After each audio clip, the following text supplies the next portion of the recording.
занимать свои места. Проверьте, пожалуйста, перевод. Dear friends, please take your seats. And please check the functioning of the interpretation system, check the channels. We will work without a break, and if you wish to have a coffee, there's always coffee at the back of the room, so you can take a cup of coffee and come back into the room.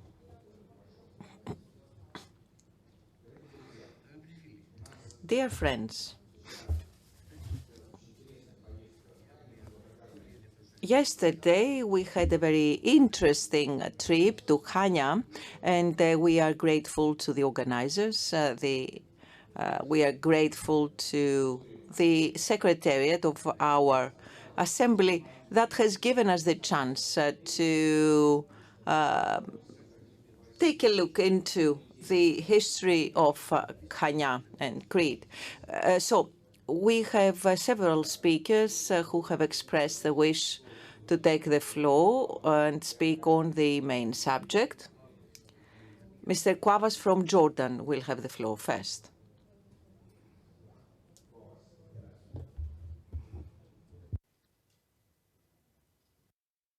Прошу вас, проходите. Парламент Иордании. Please come to the podium from the Parliament of Jordan. Eftimios Diplaras. Приготовиться Eftimios Diplarasu. And Mr. Eftimios Diplaras will be the next one, so please prepare yourself. Good morning, everyone. In the name of the one and only God that we all respect, President, Honorable Secretary General, advisors, brothers, sisters, colleagues, I am a member of the Senate, not of the House of Representatives, and my intervention will focus on certain points.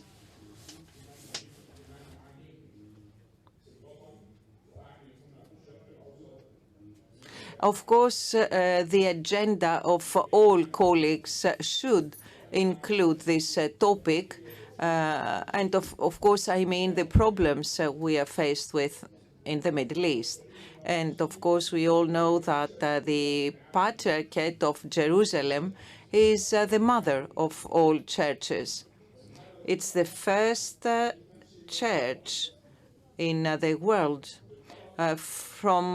founded by Jacob, God's brother, Jacob. So being under the sad Israeli occupation and being under extreme pressure, even in terms of exercising the religious duties, this topic should always be an item of the agenda. I cannot accept that the Patriarchate of Jerusalem was not invited. So on behalf of Patriarch Theophilus, I would like to convey the greetings of our brothers from the Patriarchate of Jerusalem to all of you. And I don't know, I cannot understand why the Patriarchate of Jerusalem is not participating. The second topic has to do with a new definition that we should discuss, because there is a term, Christianophobia, which we could consider, because we could say that this is a counterweight against Islamophobia. For us living in the Middle East, this is an extremely important aspect. And I wish to assure you that there is no persecution of Christians in the Middle East because coexistence during the last centuries has not been stigmatized, with the exception of the period when Islamic extremism grew. But even Muslims themselves, moderate Muslims, are against this extremism. And we as a people need to point out that we are the original, the first inhabitants of the area before the appearance of Islam. We are the children of the country who took part in crusades for the benefit of the Christian presence in the area. Now, on certain topics raised by my colleagues from Orthodox parliaments, I am fully supportive of the freedom, liberation of the Cypriot part from Turkish occupation. But there is another occupation that has been existing for 70 years, Zion occupation in Palestine, from the sea to the river. From the part that was occupied in 1967. So I would like to make an appeal to colleagues, not just through the works of this assembly, but also putting pressure on your governments so that governments recognize the state of Palestine, which has been recognized by more than 130 states. Because we need to consolidate the vision of Abdallah, King of Jordan, Abdallah II, who is a protector of Christians in Jordan and protector of Christians in the Middle East. We as Christians wish to point out that we do not need any protection from anyone, especially when those are from non-democratic regimes. We are by nature democrats according to the teachings of the gospel. Therefore, we cannot accept any protection from any person whose government is non-democratic and totalitarian and authoritarian against the people. So I would like to ask colleagues to put every possible pressure and find a solution of two states, which is not acceptable for Israel and US. We as Christians and followers of the monotheistic religions, we do want Jerusalem to be the city of peace, as all free citizens view Jerusalem all over the world, especially free citizens of these people. So, Mr. President, I would like to ask you, if possible, to reach an agreement in the General Assembly and send a thank you message to His Royal Highness, our King, for protecting the Hashemitic royal family, for protecting the royal family of Jordan, protecting the holy lands, holy places in Jerusalem, because they are protecting Orthodox Christians in the Middle East. So the royal family of Jordan always shows this interest and care for the Christians. So I think the Bureau should consider this topic to be discussed and voted. And if it is approved by the majority, we can go forward. I don't want to be long. I just wish to thank the Bureau that gave me the opportunity and the right to make this intervention. The ecumenical activity of the Patriarchate of Jerusalem, the Church of Jerusalem, through its participation in the World Council of Churches, the Assembly of Churches in the Middle East. This is all evidence that this mother church wishes to walk hand in hand together with all other churches, all those who believe in the teachings of the Holy Scriptures, irrespective of the rituals followed. And before closing my speech, I wish to agree fully with everything mentioned by colleagues, members of the Jordanian delegation who are not present here today. Thank you for this blessed morning. I wish to thank the Bureau. I wish to thank my friend and brother, Maximus, who has offered us this opportunity. In the past, in 2004, I used to be a member of the International Secretariat when I used to be member of the Parliament. And we also hosted your assembly once. And we had shaped an agenda. I'm not sure how we can call this in Arabic. I'm saying this in English, an agenda, or in Greek, because I graduated from the Athens University, and I have lived in Greece for 15 years as a surgeon. So may God bless you all. Thank you.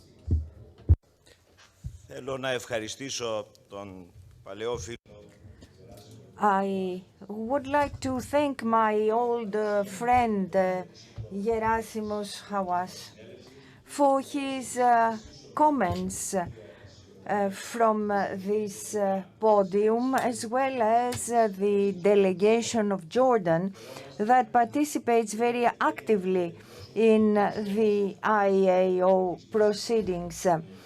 I had the opportunity to see for myself during our visit to Jordan that the Kingdom of Jordan is a beacon of light in the Middle East for the lives, way of lives of Christians, their rights, and so on. Christians living there for thousands of years. Dear Gerasimos, the question you raised about the representation of the old Patriarchate of Jerusalem, well, what I can say is that we have a lot of respect for the Patriarchate, for Theophilus, who is faced with a series of problems for himself and his flock. Due to the well-known reasons, but we are a political organization and we don't want to create the impression that we have another synod here. We are on Crete, which is the canonical territory of the Patriarchate of the Ecumenical Patriarchate. The Patriarchate was invited, and of course they will know whether they will contact some of the other patriarchates in order to discuss and solve problems. If at another such meeting you deem that we should have representatives from one of the old patriarchates, of course, then we will do so with pleasure. Thank you. Maximus. Dear friends, I shall remind you that we always have our eye turned to the occupied Palestinian territories. And of course, if we can, if we ever have the possibility, we shall conduct activities or hold events of ours in one of these places. I shall now give the floor, and I want to ask you to keep to the agenda. Mrs. Kupshina Alexandra. And then we shall discuss our further plans, because some new circumstances have developed.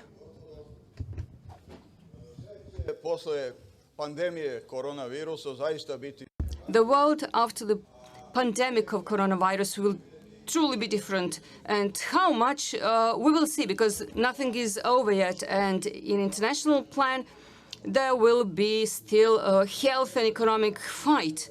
The states of the world have never been more connected than today, because the whole mankind shares the common destiny. In the future, there will be two important topics. First, if there is going to be the new wave of pandemics and how we will fight it and prepare for it. And the second topic will be economic recovery. More things changed in the world in the previous year and a half than in the previous 30 years. And that time of pandemic brought drastic and dramatic changes in the world of geopolitics and economy, and what influence certain countries and blocs and regions will have on the events in the world in future.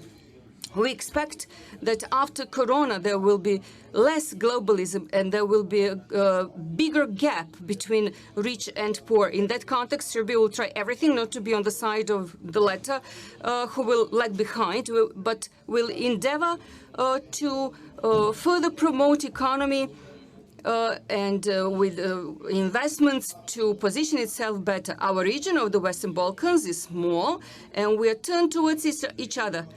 But only if we are connected well and have a stable region, we can make true all our potentials.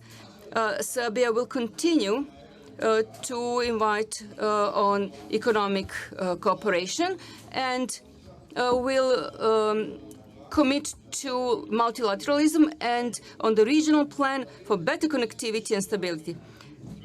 And we will do everything to start with digitalization, and whatever was digitalization before now is biotechnology, and in that area Serbia will invest much more. Our country is small and it cannot be compared to European Union, but we will try, because we have know-how, potentials and resources to not lag behind in that area and to compete with the most developed ones. And that is why we will invest more resources in that area. Serbia has to make balance in international relations, but the state remains committed to the European integration, and the crisis because of coronavirus showed that all the usage and advantages of the smart policy that we lead,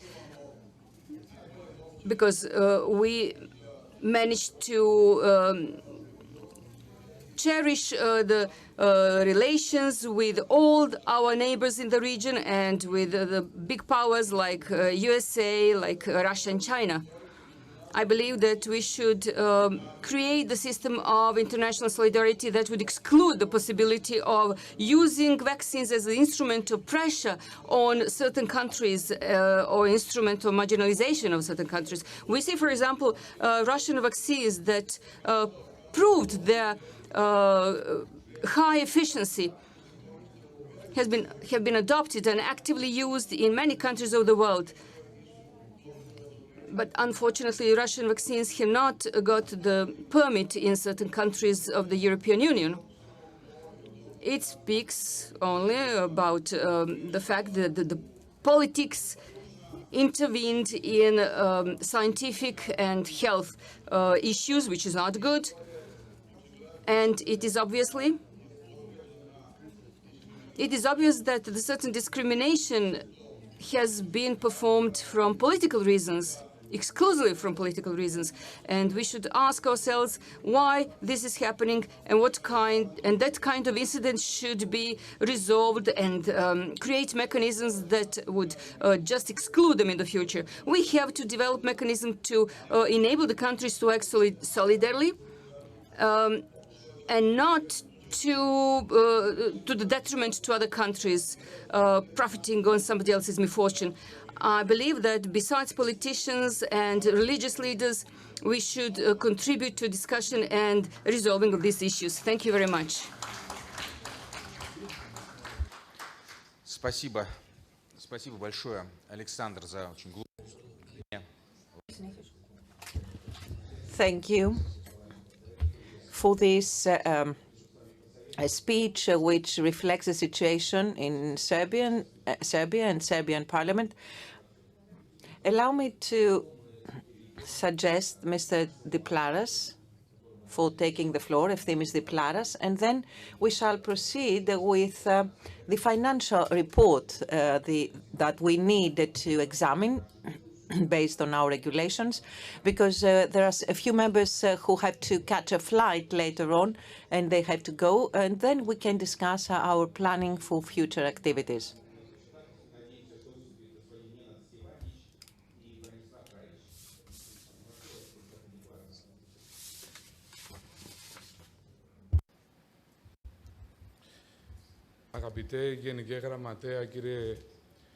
Secretary General, Mr. Harakopoulos, dear President of the Assembly, Mr. Gavrilov, dear colleagues, members of Parliament, friends, advisors, first and foremost, allow me to thank you for your kind invitation to attend the 28th General Assembly of the Inter-Parliamentary Assembly on Orthodoxy and for the warm hospitality on the island of Crete. It is a great honor for me to be taking part for the first time in the works of the General Assembly as member of the Cypriot delegation in the I.A.O. The future of the world, the future of Europe after the pandemic. Such a timely and relevant topic, which is the theme of your assembly. Undoubtedly, the COVID pandemic has caused worldwide unrest and has led to readjustments in our daily life, reminding us of the vulnerability of human life. Shaping the future despite mistakes and failures in crisis management is considered to be necessary. We have found out that the I.A.O., despite the restrictions, the epidemiological restrictions against physical meetings, has responded effectively to the multiple challenges using online platforms and has responded to the needs of a fast changing international developments and is ready to respond to future situations. Reinforcement of public health systems and the further development in the vaccination sector is fast. However, future inequalities that will occur for all societies will bring uncertainty. The formation of a common health protocol can contribute in addressing similar health crises in the future. For this reason, building trust and mutual understanding among religions, understanding the limits of the other, must and can contribute in consolidating the principles of parliamentarism and democracy, both on the national and the international level. the efforts to achieve ongoing peace, security and stability in the modern multicultural societies and based on coexistence require the continuation and strengthening of intra-religious dialogue. This dialogue should aim at displaying the peacemaking role of religions and the uniting elements of religions and not dividing elements. And here I would like to refer to a major problem which all countries, all colleagues are faced with. And this is that of misleading information. There is organized misleading information that can be found on the web and places risks for the future of mankind. Fake news mislead citizens and fundamental rights are violated. Those fake news are spread, diffuse the fake content with political, economic, humanitarian or terrorism character. Civil society is being affected. And the influence can lead to manipulation, intimidation, prejudice, and marginalization. Fake news can cause immaterial damage for individuals and organizations. And they can spread hatred without relying on real facts. The understanding of organized misleading information and how this is spread. Apologies from the interpreter again. The speaker is reading extremely fast and we have never been given the text that he's reading. Mass media, the ability of people to respond to different environments, learning environments, using oral or written speeches or non-lingual content in all educational levels is a major step to address the phenomenon of misleading information. Thank you once again for the invitation. Thank you for the participation. I'm sure that everything that colleagues have said so far will allow us to draw the conclusions to be able to take this planet one step further for the future. Thank you. Спасибо большое, Eftimios. Дорогие друзья, мы... Thank you, dear colleague Eftimios. Dear friends, now we are going to hear the Secretary General. Окей, да, извините, значит, я хотел бы попросить выступить господина Nenad Stevandic. Mr. Stevandic from Bosnia-Herzegovina first, and then we shall hear the report from the Secretary General. Thank you very much. Honorable President, General Secretary, Your Excellency. I'm coming from Bosnia-Herzegovina and precisely from Republic of Srpska because it consists of two entities. One it is the Republic of Srpska with a special reception for the Orthodoxy, and it has a very good relationships with establishment of Serbian Orthodox Church. I would like, in framework of the main team, I would like to say that no one in the world has a real response to the crisis that we experienced.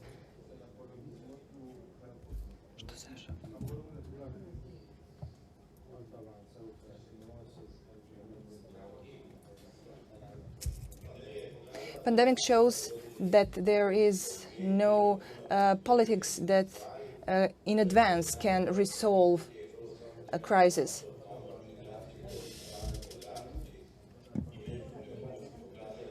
Only on mutual cooperations we can do things together. But besides dominance of some states, it shows that we must cooperate together.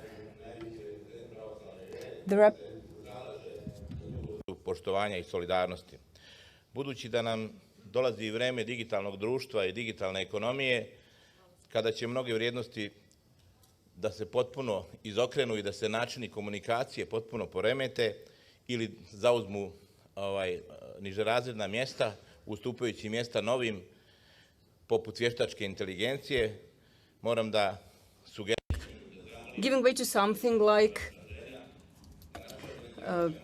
artificial intelligence, and we have to just try and do everything to be in that kind of communication in order to protect our holy places and Orthodox as well, and to position itself better. So every message that comes forward will be more substantial, and I.A.O. and all the other organizations up to Council of Europe and European Parliament will be involved in that, and our message will come to all these places in order for our presentation to come to more addresses and show more influence. There is no doubt that we are the organization that connects us on the higher level than just religion. It is known that Greece, and that is the cradle of civilization, and founded this Parliamentary Assembly, and Russia, that is one of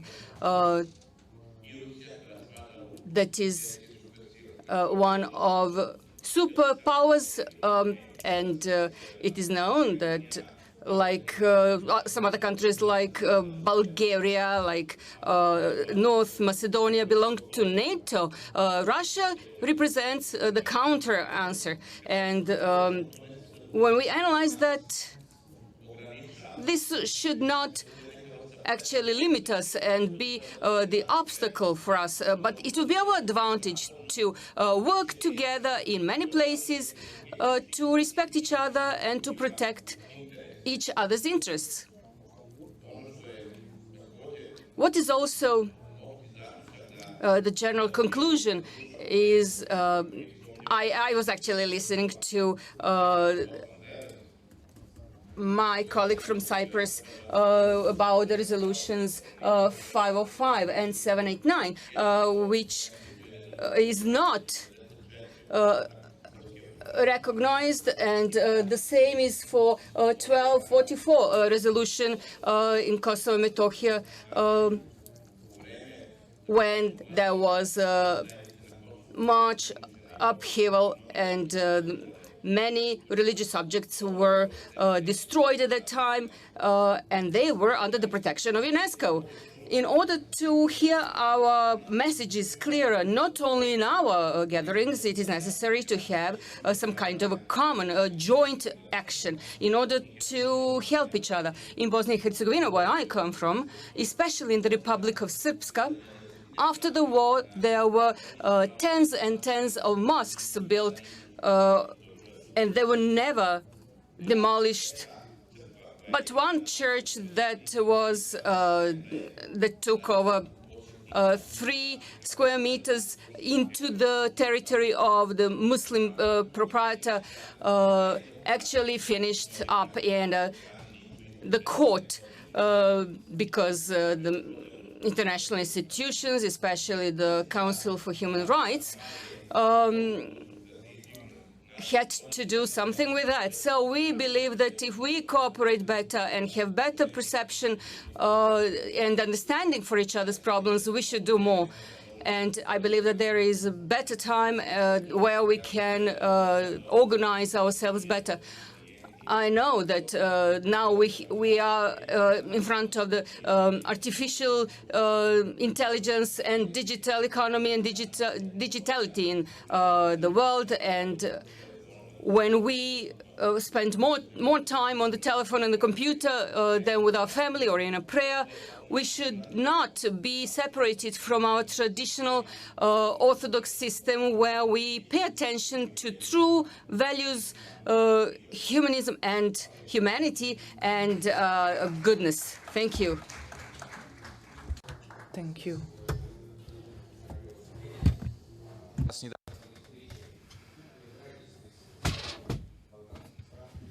Эти вопросы, и надеюсь, что мы продолжим эту работу.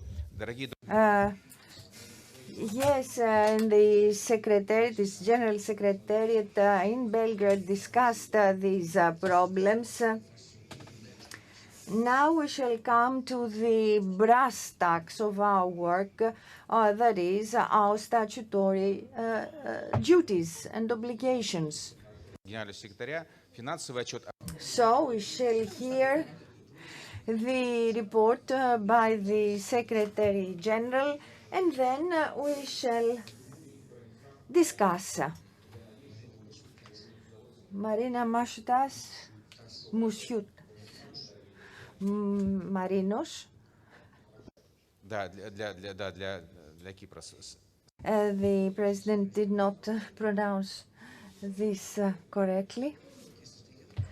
And then after that, we shall hear the report from Dr. Maximus Charakopoulos, Secretary General.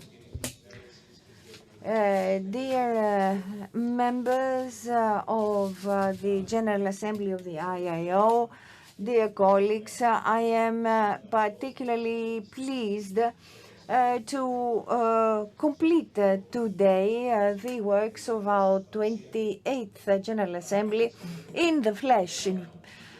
Despite the difficulties of health restrictions, we decided to hold this meeting, this General Assembly, in physical presence while guaranteeing the good health of our colleagues. At the same time, our decision to organize this 28th General Assembly in Greece, one of the countries, the founding countries of the I.A.O, was not a haphazard, but very symbolic.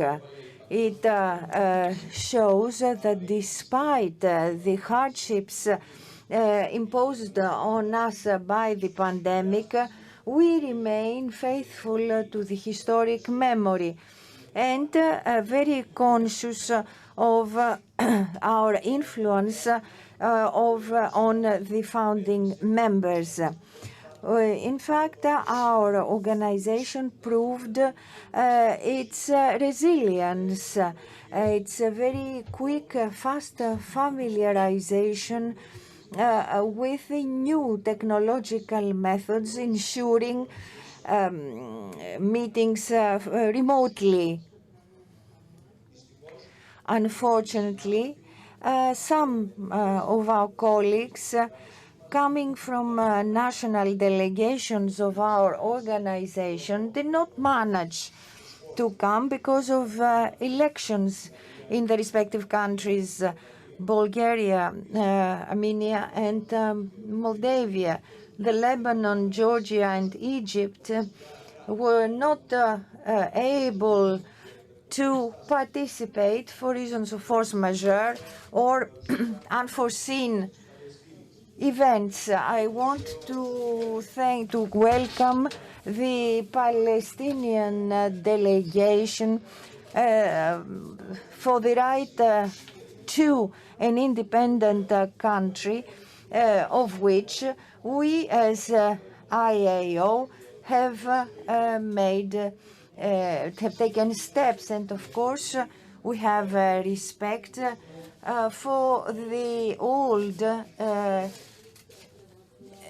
Patriarchate of Jerusalem, and we've also greeted the second MP from Uganda.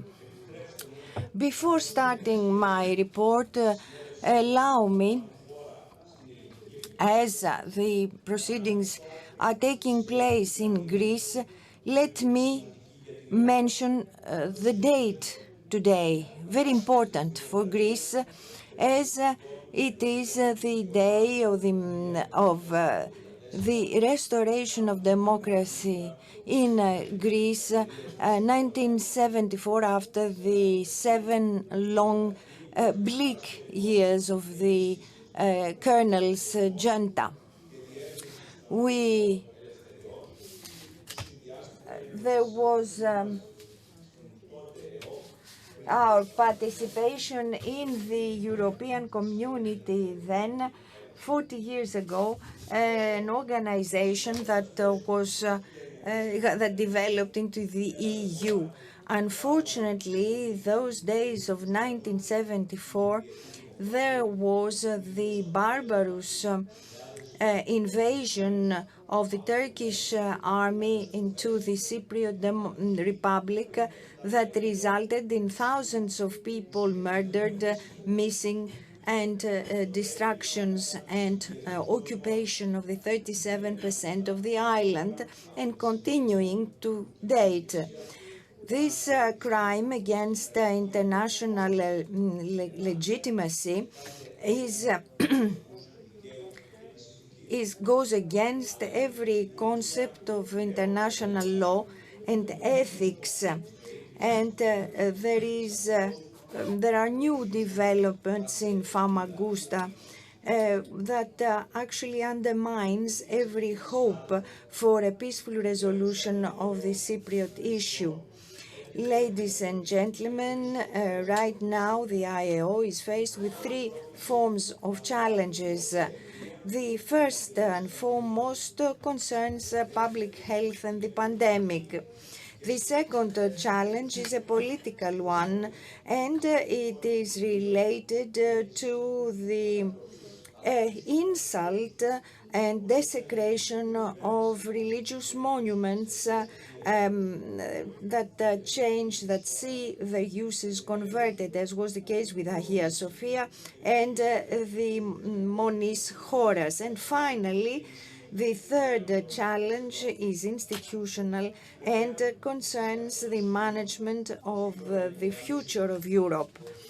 At this point, I need to underline that the talent that our institution has to adapt itself to the challenges at hand and to contribute to their solution is thanks to the relationship of trust that we have built, myself and the advisor Kostas Migdalis, with the President of the General Assembly, Sergei Gavrilov, and the Russian advisor, Alexander Fomenko. It is particularly encouraging that us I.A.O. MPs have managed to put aside points of conflict and difference and to focus in our common interest and protection of the Orthodox Christian tradition of Orthodox brothers in the world. We shall now proceed, according to the agenda announced by the President, to the report on past activities of the I.A.O. in the period from the 27th Assembly that was held online in September 2020 up until today. First, 27th online General Assembly of the I.A.O., 17th of September 2020. In the first online General Assembly of last summer, which was the first one in the history of our organization, we discussed the very important topics related to the management of the global health crisis and the need to adjust our organization to this unprecedented challenge. Indeed, during that meeting, we managed to show the unity of Orthodox world on the topic of the sacrilege of Hagia Sophia and the Hora Monastery in Constantinopolis by decision of the Turkish government to turn them into mosques. Second activity, meeting of the International Secretariat and the chairpersons and rapporteurs of the I.A.O. committees, 17th of March 2021. In the spring International Secretariat meeting, which was held online by teleconference, we had a constructive dialogue on the initiatives and the activities that our organization has decided to take over, and we exchanged views on several aspects thereof. Moreover, we welcomed the new members that were elected in the parliamentary delegations following the elections in their countries. The works of the March Secretariat have been very fruitful, given the circumstances, of course, and they have contributed to the shaping of our planned activities for the future. Third activity. Online meeting with the leadership of OPAC, the Orthodox Public Affairs Committee, 17th of March 2021. Immediately after the International Secretariat meeting in March, on the same day, we held an online meeting with the Bureau of the newly established Orthodox Public Affairs Committee, which is seated in the United States of America. In particular, we spoke to Mr. George Gigikos, who is the president, and Mr. Andrew Veniopoulos, who is the vice president of the organization. And during our discussion, we have found out that both organizations have common goals and common perspectives. They both aim at supporting and defending Orthodox communities throughout the world against the persecutions, exclusions, and prejudice. The OPAC Bureau congratulated us for the initiatives that we have undertaken and for highlighting the Hagia Sophia issue, and we agreed to consider further cooperation in fields of mutual interest in the near future. Fourth activity, meeting with the president of the World Interparliamentary Association of Greeks, and on the 22nd of April 2021 I had the pleasure to meet the president of the World Hellenic Interparliamentary Association, the Greek-American senator of Rhode Island state of the US, Mr. Leonidas Raptakis, who was in Athens, and I informed him about our initiatives about Hagia Sophia, and we agreed to seek a base for establishing the cooperation between our organizations, of course, driven by protection of Christian populations persecuted throughout the world, especially in the Middle East. Let me grab the opportunity to stress once again the need for an organized contact with MPs who originate from our countries and live in other countries. Serbia, Bulgaria, Greece, Armenia, and many other countries have big communities abroad. And in those communities, there are Orthodox members of parliament. And we have to identify those members of parliament. To this effect, recently I met His Eminence Metropolitan of Buenos Aires of the Economical Patriarchate, because he's an Orthodox Argentinian. They have the Church of Antioch. The Church of Antioch has many members there, because there are several Lebanese and Palestinians, and there are also Orthodox parliamentarians with whom we do have contacts, but we have to further reinforce them. Fifth activity, we signed a memorandum of cooperation between the I.A.O. and the Athens National University in May 2021. In a climate of particular pleasure, in the presence of the President of our General Assembly, Mr. Sergei Gavrilov, we signed with the Dean of the Athens National University, which is the oldest and most prestigious university of our country. So we signed an MOU, a Memorandum of Understanding or Memorandum of Cooperation. The purpose is to contribute in the activities of the I.A.O. and carry out research in fields of common interest. You can find in your folders the text of the memorandum that was signed. The Athens National University has a center of excellence titled The Utilization of Orthodox Heritage and Intra-Religious Dialogue. And this is the competent research center which shall work together with the I.A.O. because both, and moreover, both parties agreed to work in common to take initiatives, first of all, related to the protection of the rights of Christian populations, of all doctrines, all confessions who live in countries of the Middle East. The purpose is to record the violations of such rights, record the persecutions they suffer because of their religious identity, display their activities and explore the possibility of peaceful, harmonic and safe coexistence and cooperation with other populations. The cooperation with the Center of Excellence is not limited only in the field of persecutions of Christians. It has already contributed to the volume published that will be published on Hagia Sophia churches all over the world and other activities of the I.A.O. that are being planned for the future. Sixth activity, official meetings between the I.A.O. and the political, state and religious, secular and religious leadership of the Hellenic Republic, May 2021. A month ago, we had the honor, together with the President of the General Assembly, Mr. Sergei Gavrilov, who was in Athens in order to sign the MOU with the Athens University.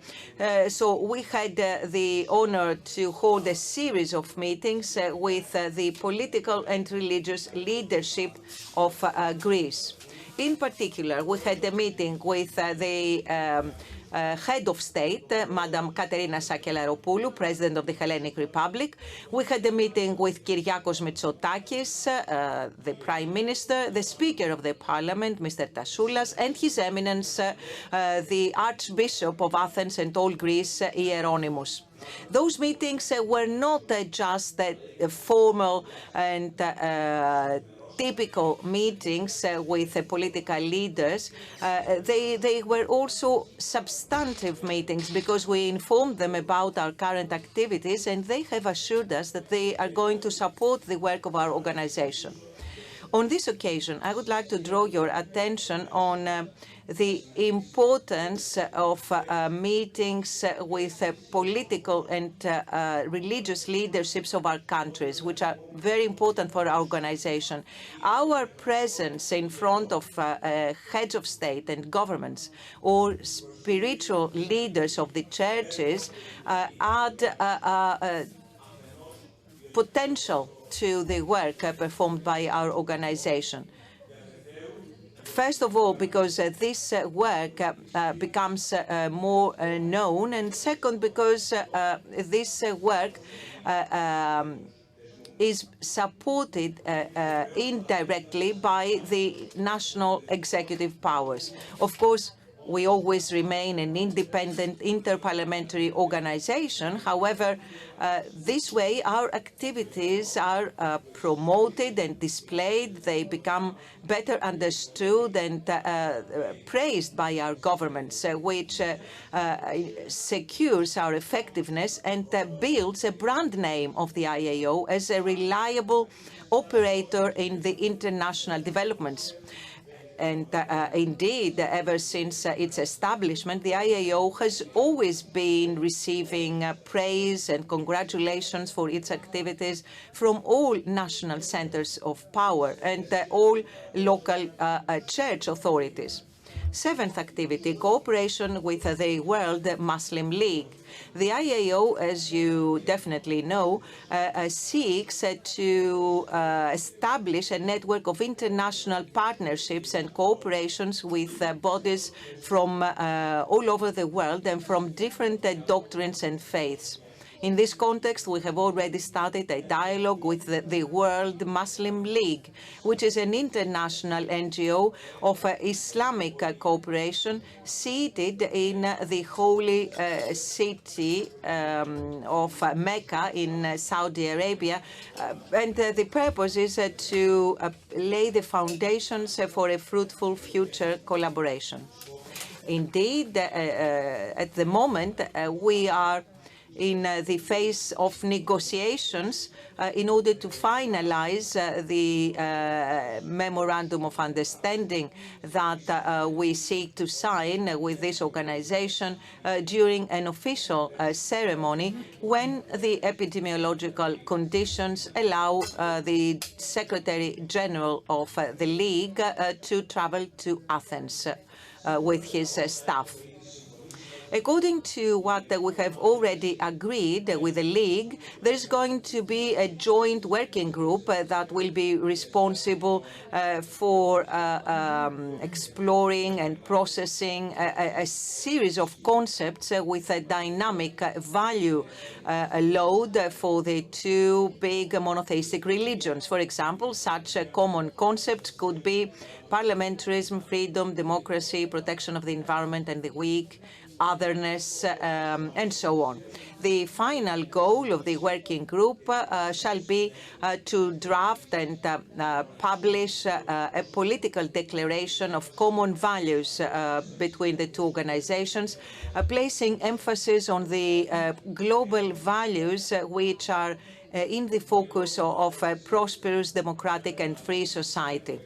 This working group may consist of 6 members, representatives of each organization, plus the advisors, political affair advisors of the I.A.O. and the Muslim World League, while this working group must also have members, eminent figures of the academia, theologians, sociologists, political scientists, and the spiritual people who are respected and appreciated by both organizations. This working group will be meeting regularly with physical presence, but due to the pandemic, there may be online meetings in case of emergency. The first meeting of the 2 delegations of the working group shall be held physically in Athens in the presence of His Eminence, His Excellence, the Secretary General of the Muslim World League, Sheikh Mohammed Abdulkarim Alisha. 8th activity, issuance of the minutes of the International Conference in Lebanon in April 2018, titled Coexistence Between Christians and Muslims in the Middle East. Despite the difficulties caused by the pandemic, we managed to complete the publication of the minutes of the Lebanon Conference. It's a very important publication which enshrines the principles and values of intra-religious dialogue and understanding and respect for otherness. This publication, which we have prepared to distribute to all being present here, includes the reports, presentations from representatives of the political, academic and religious area, and it's going to be published in 4 languages, Greek, Russian, English and Arabic. And we also intend to present the publication in special events in different countries in order to make our contribution more visible to the peaceful coexistence of Christians and Muslims in the Middle East. 9th activity, issuance of a special volume titled The Churches of Hagia Sophia in History and the World. This is one of the most important publications of our organization in our 28 years. This volume includes contributions from academics and writers, and it is under the scientific auspices of the Vice President of the Theology Faculty of the Athens University, Professor Ioanna Stoufi-Poulimenou, who is also an active member of the Center of Excellence for Utilization of the Orthodox Heritage and Intra-Religious Dialogue. Through this specific activity of our organization, we bring to the forefront the wealth of monuments who have been dedicated to the wisdom of God, Hagia Sophia. This volume that will be published in several languages will include information and elements about the history, theology, and church construction of the 38 churches of Hagia Sophia located throughout the world. It is an innovative study which is very useful for the academic, religious, and political world. And as we will explain later in our planning, we intend to present this volume in many parts of the world. And indeed, the presentation of this publication could be accompanied by a one-day conference on the topic Hagia Sophia, or the wisdom of God, a theological, historical, and architectural element of the European culture. The topic, wisdom of God, which is exactly what Hagia Sophia means, is the theological part of this volume covered by the research that will be presented in the one-day conference, and then there is going to be historical information about the construction of churches, the architecture, and so on. 10th activity, organization of the 3rd International Photography Contest on the churches of Hagia Sophia, the wisdom of God. The international photo contest that has been launched this year is also focusing on the churches of Hagia Sophia in the world. Through this contest, we aspire to display the most beautiful churches that have been constructed to glorify the wisdom of God. Through this photographic material, we shall bring to the forefront the external and internal beauty of the churches of Hagia Sophia. We have a very high number of participants from several countries, and we had also distributed the advertising poster of the contest on several websites and social media. We have also created relevant audiovisual commercial, an advertising spot that will be projected in TV channels, and the photographic material will be the property of the I.A.O. to be presented in photo exhibitions all over the world. 11th activity, submission of a proposal to recognize the cultural route, cultural path for the monuments of Hagia Sophia in the Council of Europe. The certification of a cultural route for Hagia Sophia by the Council of Europe is a bureaucratic, heavily bureaucratic process, which the Secretariat has already explored. And we are thinking, for practical reasons, about asking the Center of Excellence of the Athens National University to initiate and manage the whole project, while the I.A.O. will be providing political and administrative support. Our advisor, Mr. Dr. Kostas Miktalis, has already held a meeting with the executive director of the program for cultural paths of the Council of Europe, Mr. Stefano Dominioni. And during that meeting, they discussed the substantive and technical aspects of this project. And they have agreed that if the project is submitted by an academic entity, the eligibility is higher because it is accompanied by the scientific coverage required by the Council of Europe. At this stage, we are discussing with the Center of Excellence in order to shape the framework of our cooperation for this initiative. Of course, for the file to be submitted, we have to set up a network of different cooperating entities That could be university faculties, research centers, churches, NGOs, SMEs, cultural and religious operators, public libraries, municipality authorities, or individuals, experts and researchers in the fields of culture, art, architecture, and history. These entities, though, must be connected somehow with the monuments of Hagia Sophia, either in terms of geographical field of action or sectoral competence. These entities will contribute in the network either by a simple registration and work as local coordinators in the focal points of the cultural path, this cultural journey or cultural route. Having said all this, we invite you to consider and think which entities in your countries could be included in this initiative for the establishment of the European journey of the monuments of Hagia Sophia, Wisdom of God. You have to think which ministries or university faculties, museums, galleries, churches, NGOs, cultural clubs or scientific associations, research institutes or businesses could be interested. And once you have first exploring contacts with their representatives, please bring us in contact with those.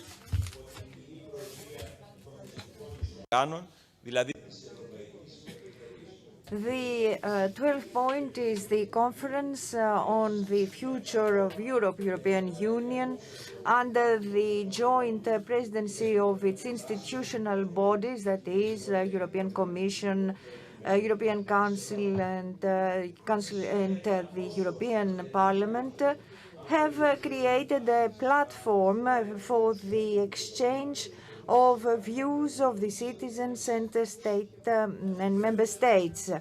Of course, such a dialogue would not be fruitful if it limited itself to the future of 27 member states alone. In the I.A.O, you consider that the future of Europe is the case and the affair not only of the 47 European countries of the Council of Europe, but all of the rest of the world. In the framework of the Memorandum of Understanding that we have signed together with the University of Athens, we are looking for representatives of the academia that will allow us to draw the right information for the shaping of our positions. Our organization was the first one of all international parliamentary institutions to have responded to the EU in 2019 when this took the decision to start the dialogue on the future of Europe.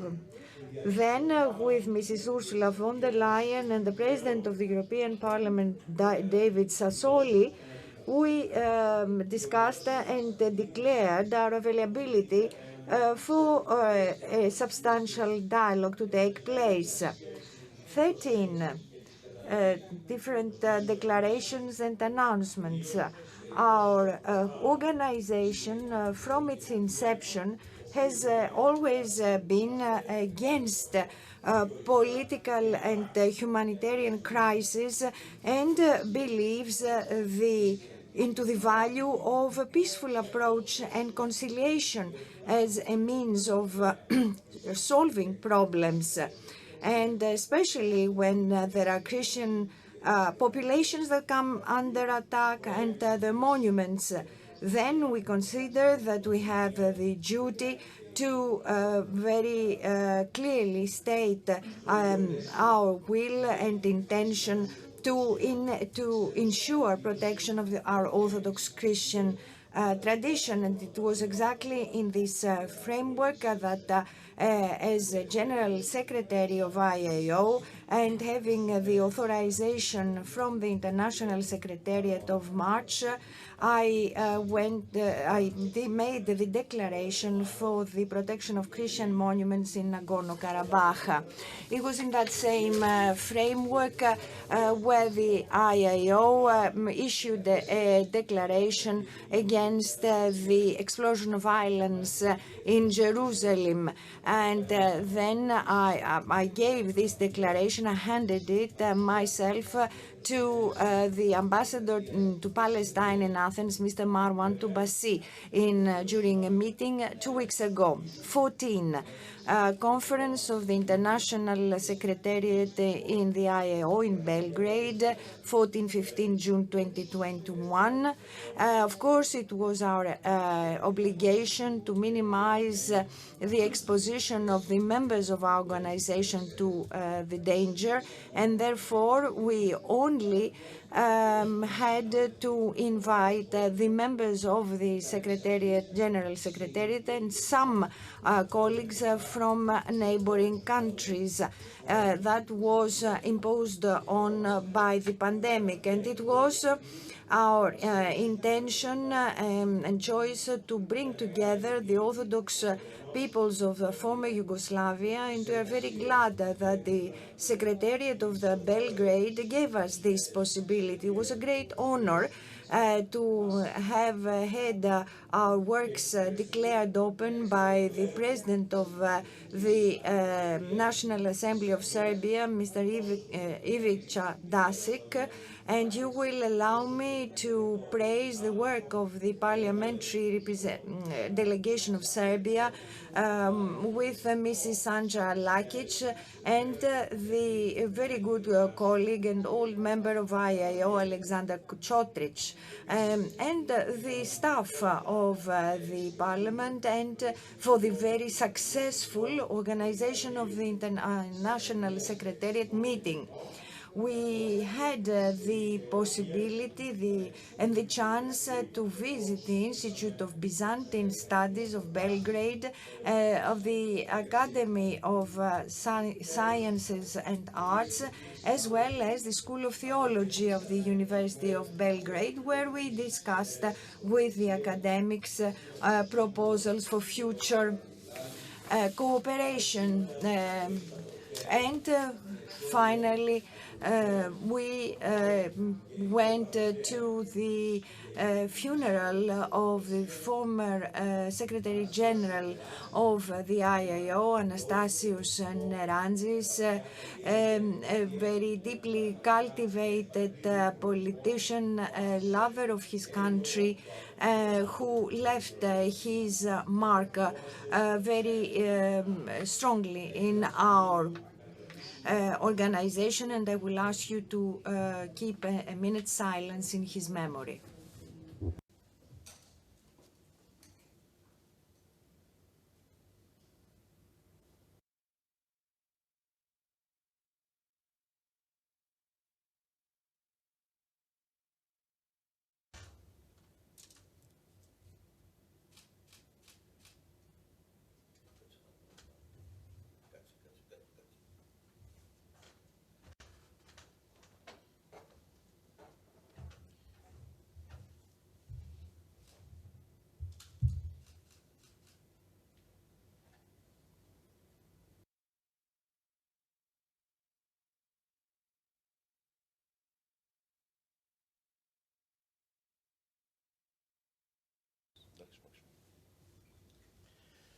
αιωνία του η μνήμη. May he be remembered forever. Dear colleagues, at this point, I concluded the report on the I.A.O.'s activities, and as you understand,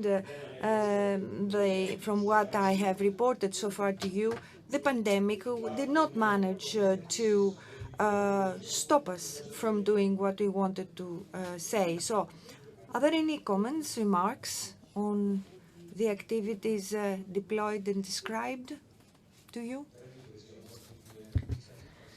Dear friends,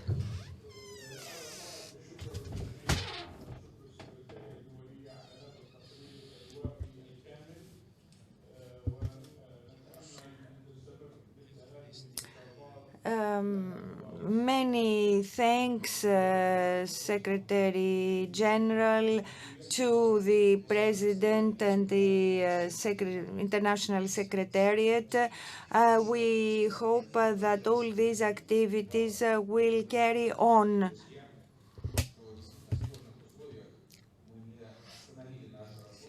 Dear friends, it is extremely important the fact that despite complexities, we did not stop our work, which took on different forms, thanks also to the activities deployed by our Secretary General, Mr. Maximus Harakopoulos. We hope that it will become more and more possible from now on to have meetings with physical presence. Thank you, Mr. Harakopoulos, for your very detailed presentation report. You can have a copy of this report. I want to thank Maximus Harakopoulos once again. Dear friends, now we shall go on to an important fact, an activity, that is presentation of the financial report by our treasurer,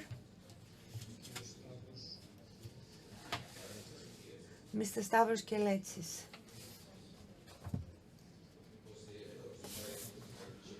After this, Mr. Chepa will take the floor. Good morning, President,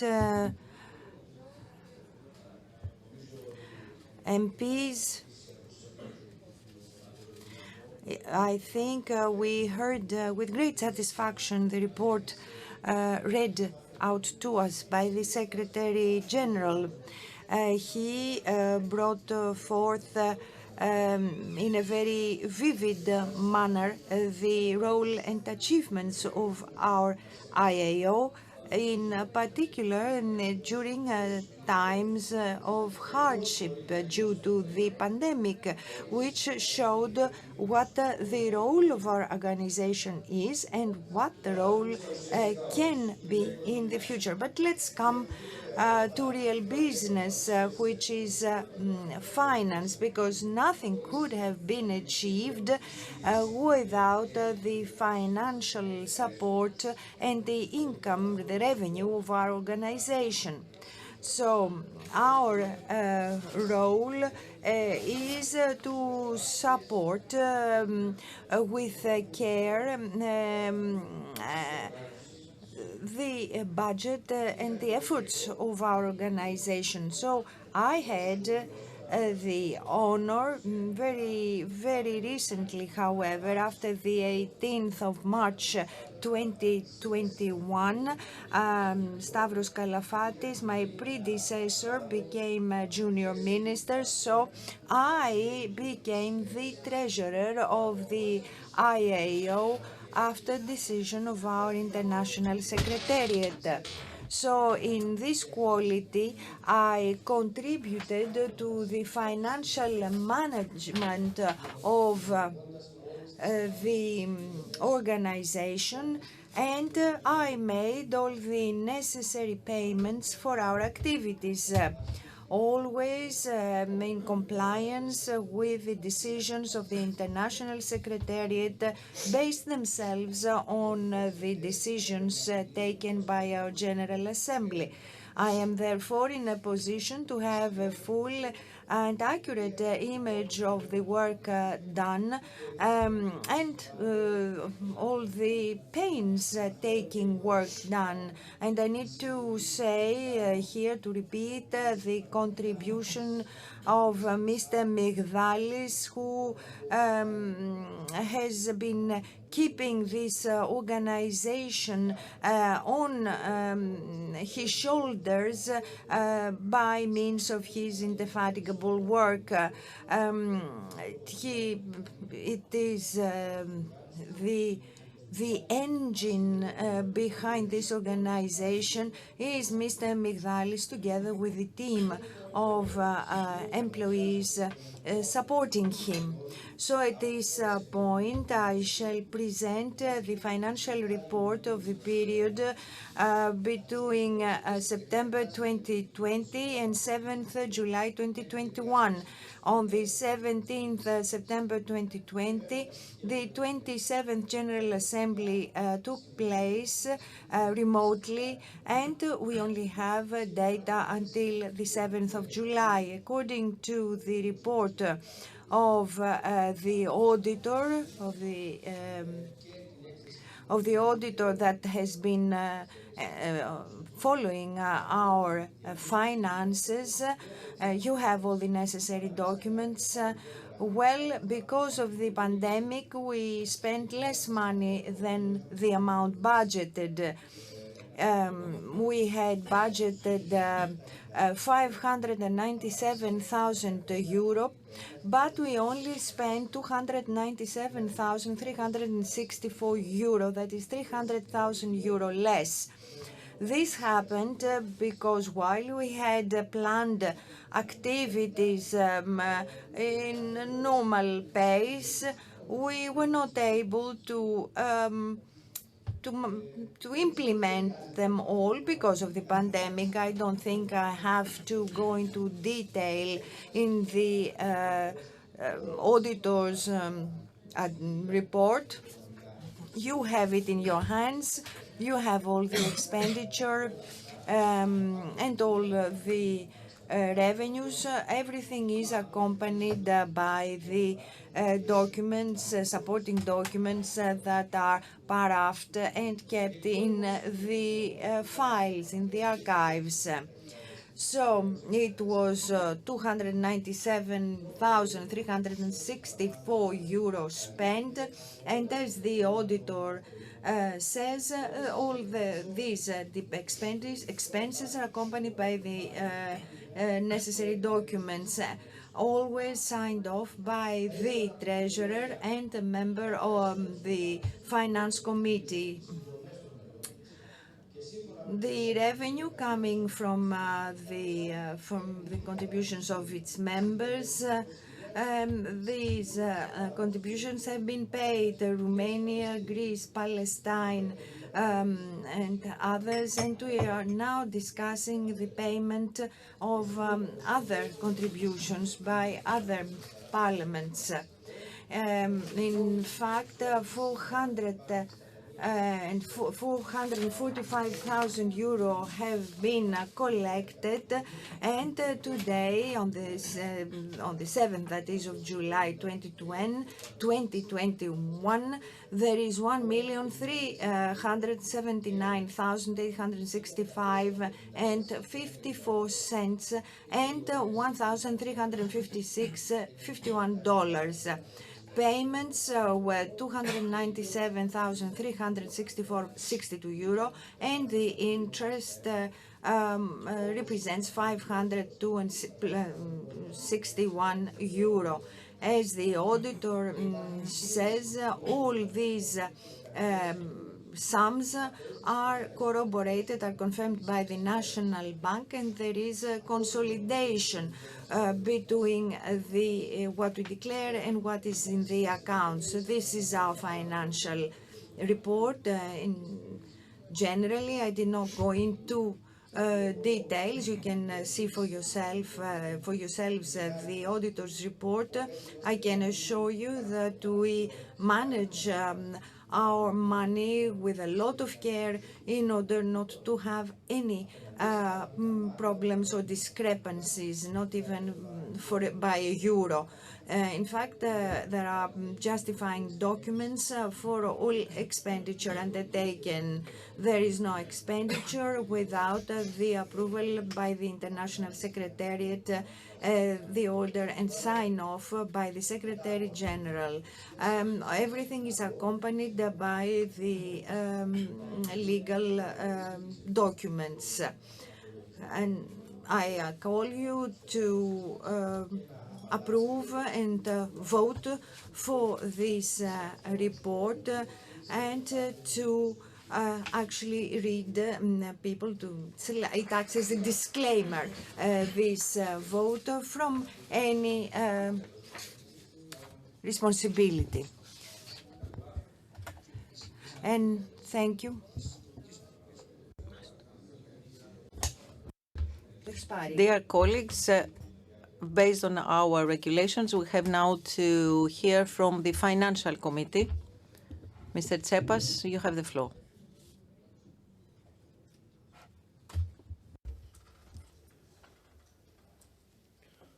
Уважаемые дамы и господа. Ladies and gentlemen, we have all listened very carefully to the report of our treasurer, Mr. Stavros Keletsis, and I can confirm that our Financial Committee has thoroughly examined all the documentation and evidence. So following a decision of the chairman of the committee, Mr. Vyatkin, and according to his orders, unfortunately, for serious personal reasons, he was not able to join us. So he kindly asked me on his behalf, and with the consent, of course, of our bureau, to convey and point out the following. According to our rules of procedure, according to our statutes and according to decisions of previous assemblies, the Financial Committee has the responsibility and is authorized to inspect the recording, the entry of all finances, and inspect and review all financial documentation. This has to be clear for any person interested, and this is to ensure transparency in the work of our organization. The members of the Financial Committee have examined thoroughly the report, the audit report, the financial report drafted by the chartered auditor, the chartered accountant, and asked me to bring this to the attention of the General Assembly for approval.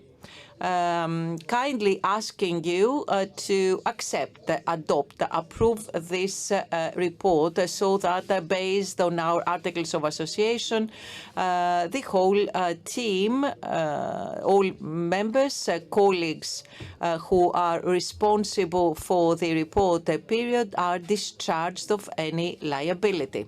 So please accept this financial report and vote in favor. Thank you very much, Mr. Tsepas. Dear friends, indeed, this past year has not been an easy one, has not been simple for the Financial Committee and the Treasurer, because some events were cancelled, some others were held in extraordinary circumstances, but the Treasurer has fulfilled his duties excellently. In the future, we hope we can better plan our activities. Now, are there any questions on the audit report?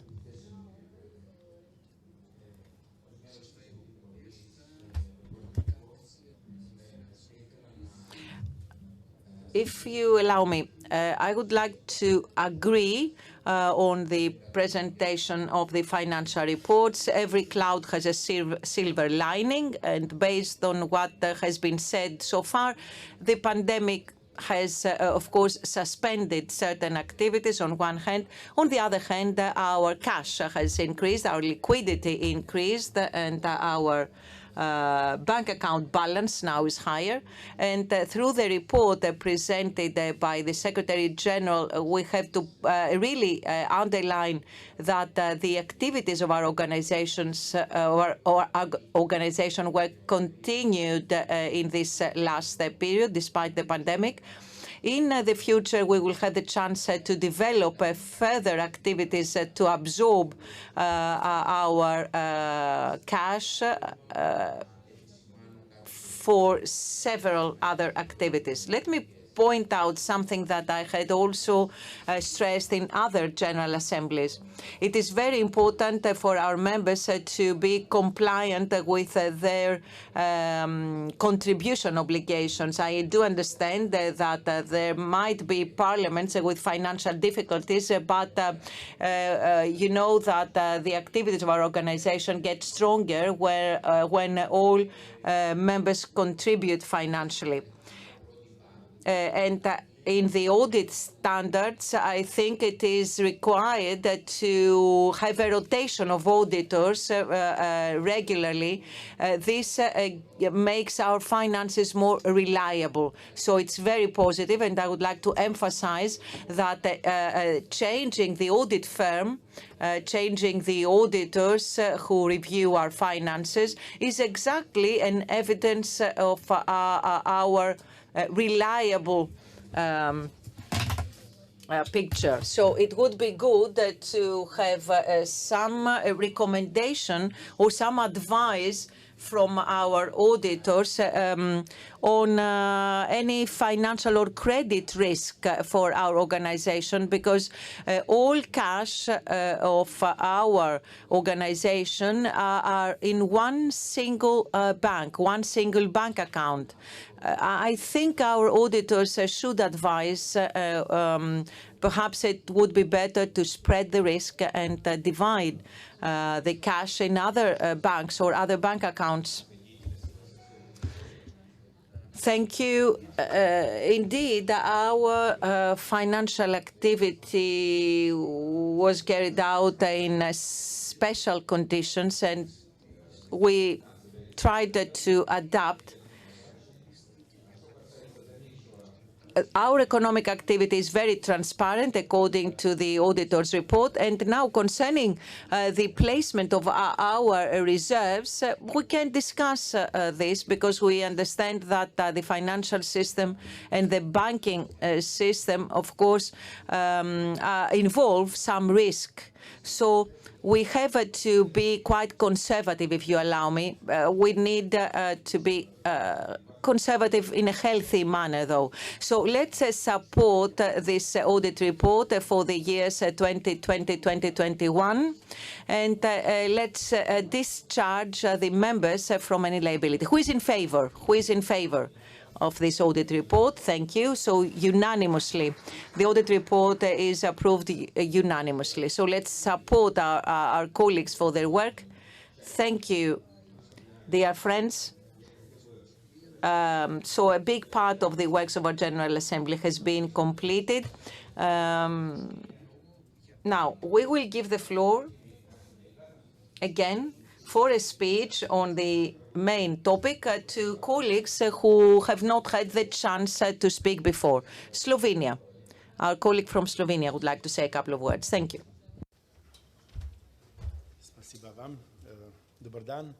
Ja dolazim iz Hello, I'm coming from Slovenia. First, I would like to greet the presidency and colleagues.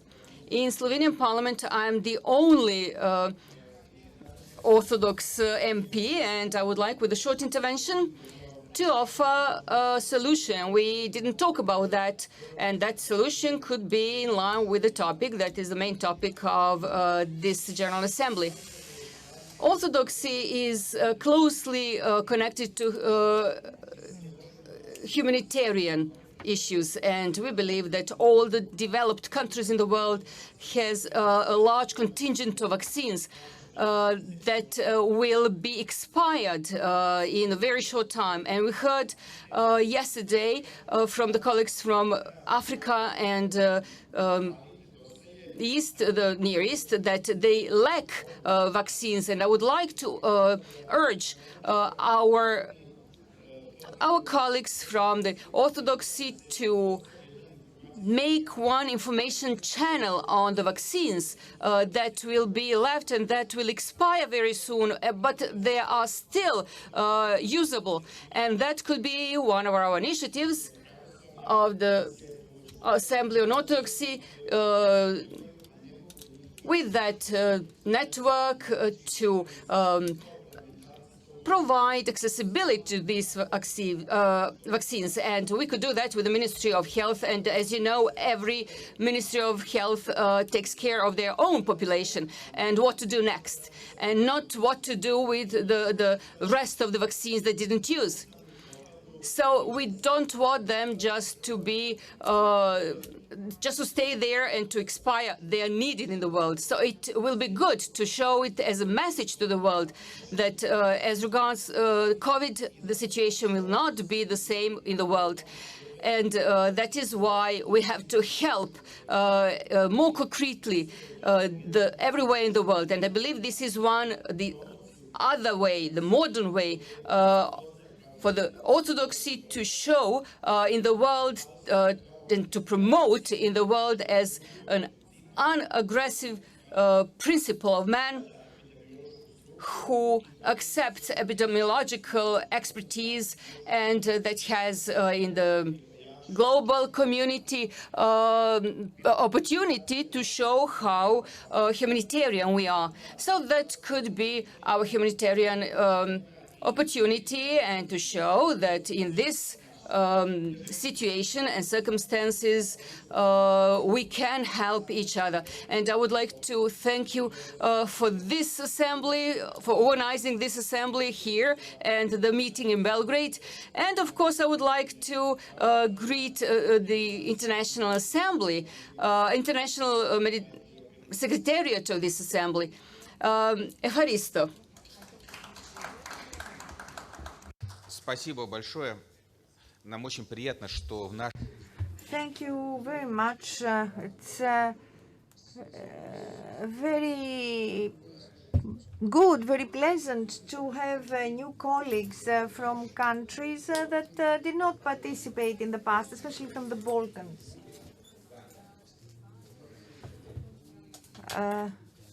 I will give the floor to Mrs. Ellen Kimuli from Uganda. We'll be very pleased to hear you. У нас в этот раз несколько выступлений от представителей африканских стран. Это очень важно. We have a few speeches from countries from colleagues from African countries, which is very important. Следующий господин Мусютас.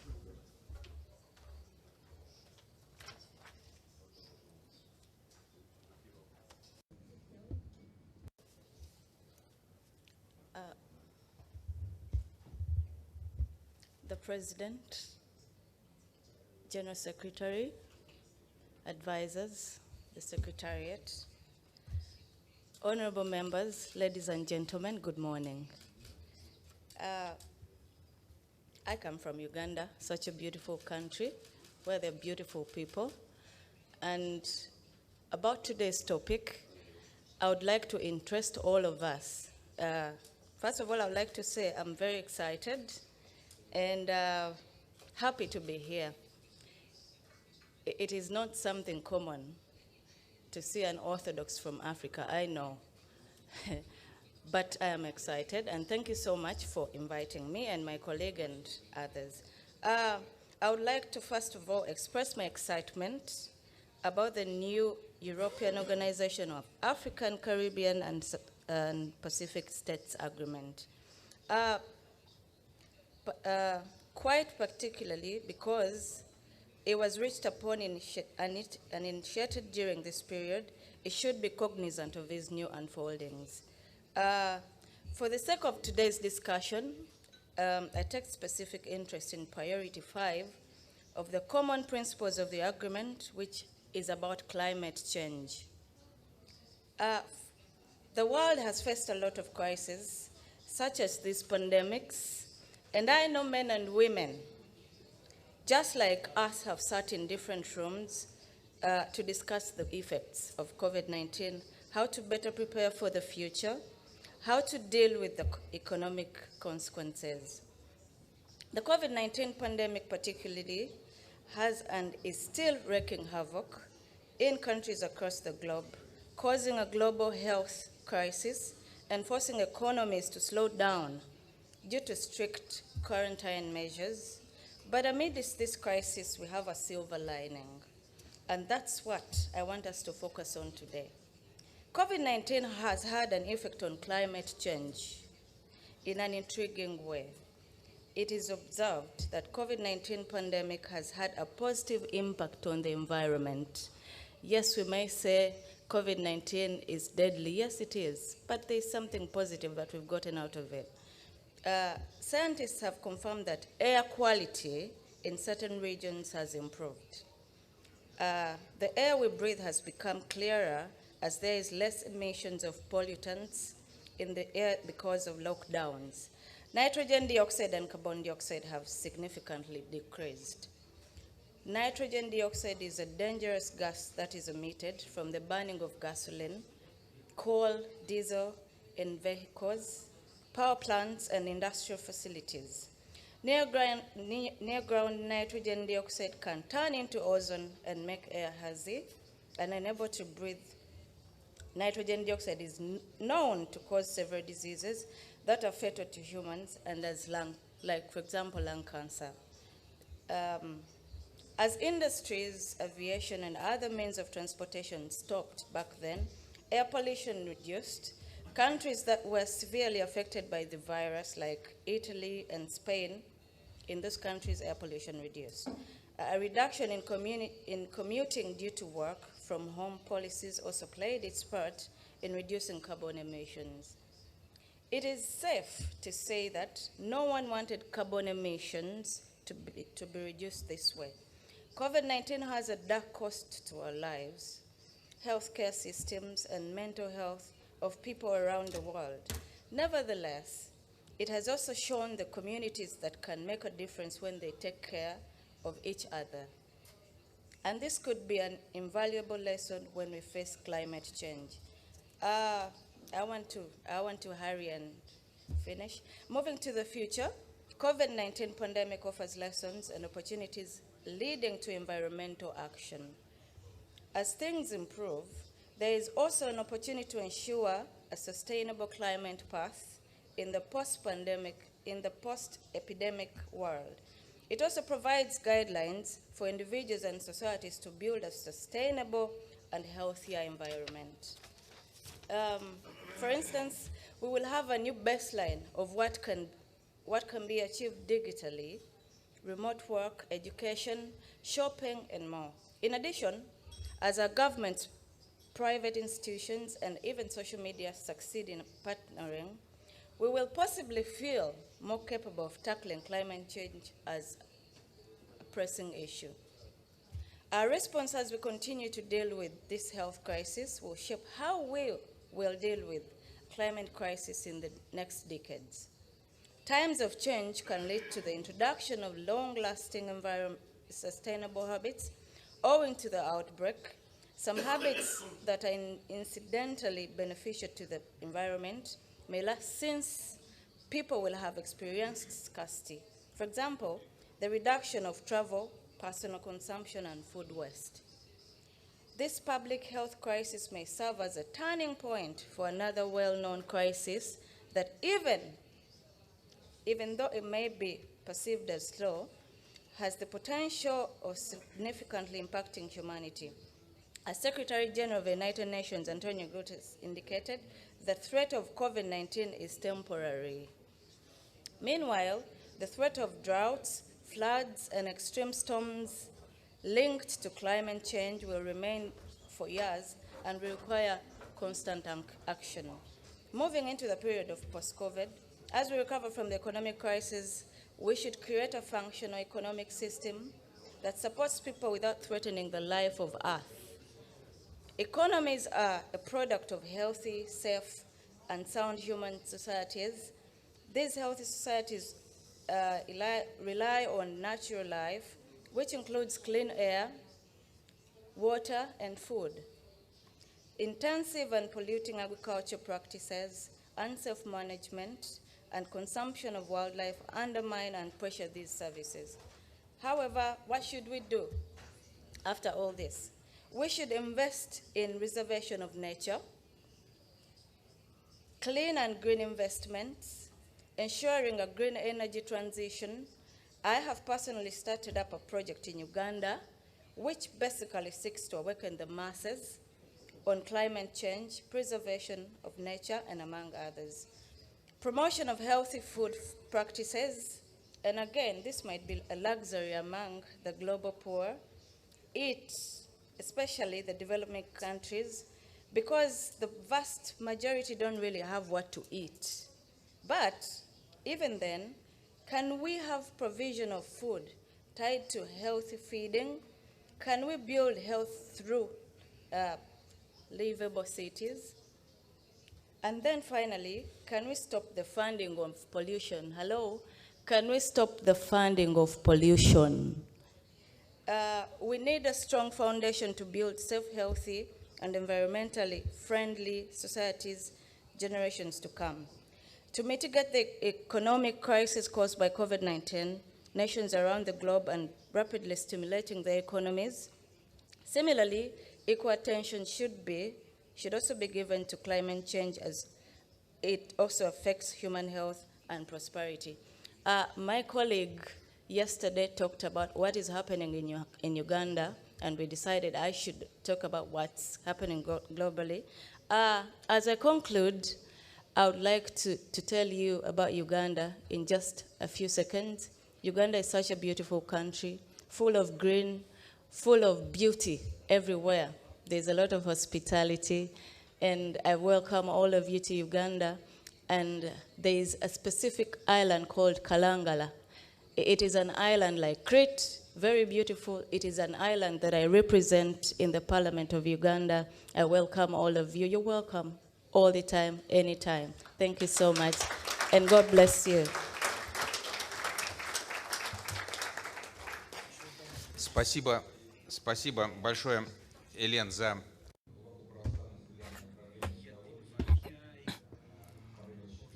Thank you for the deep orthodox perception of protecting nature as God's creation. Indeed,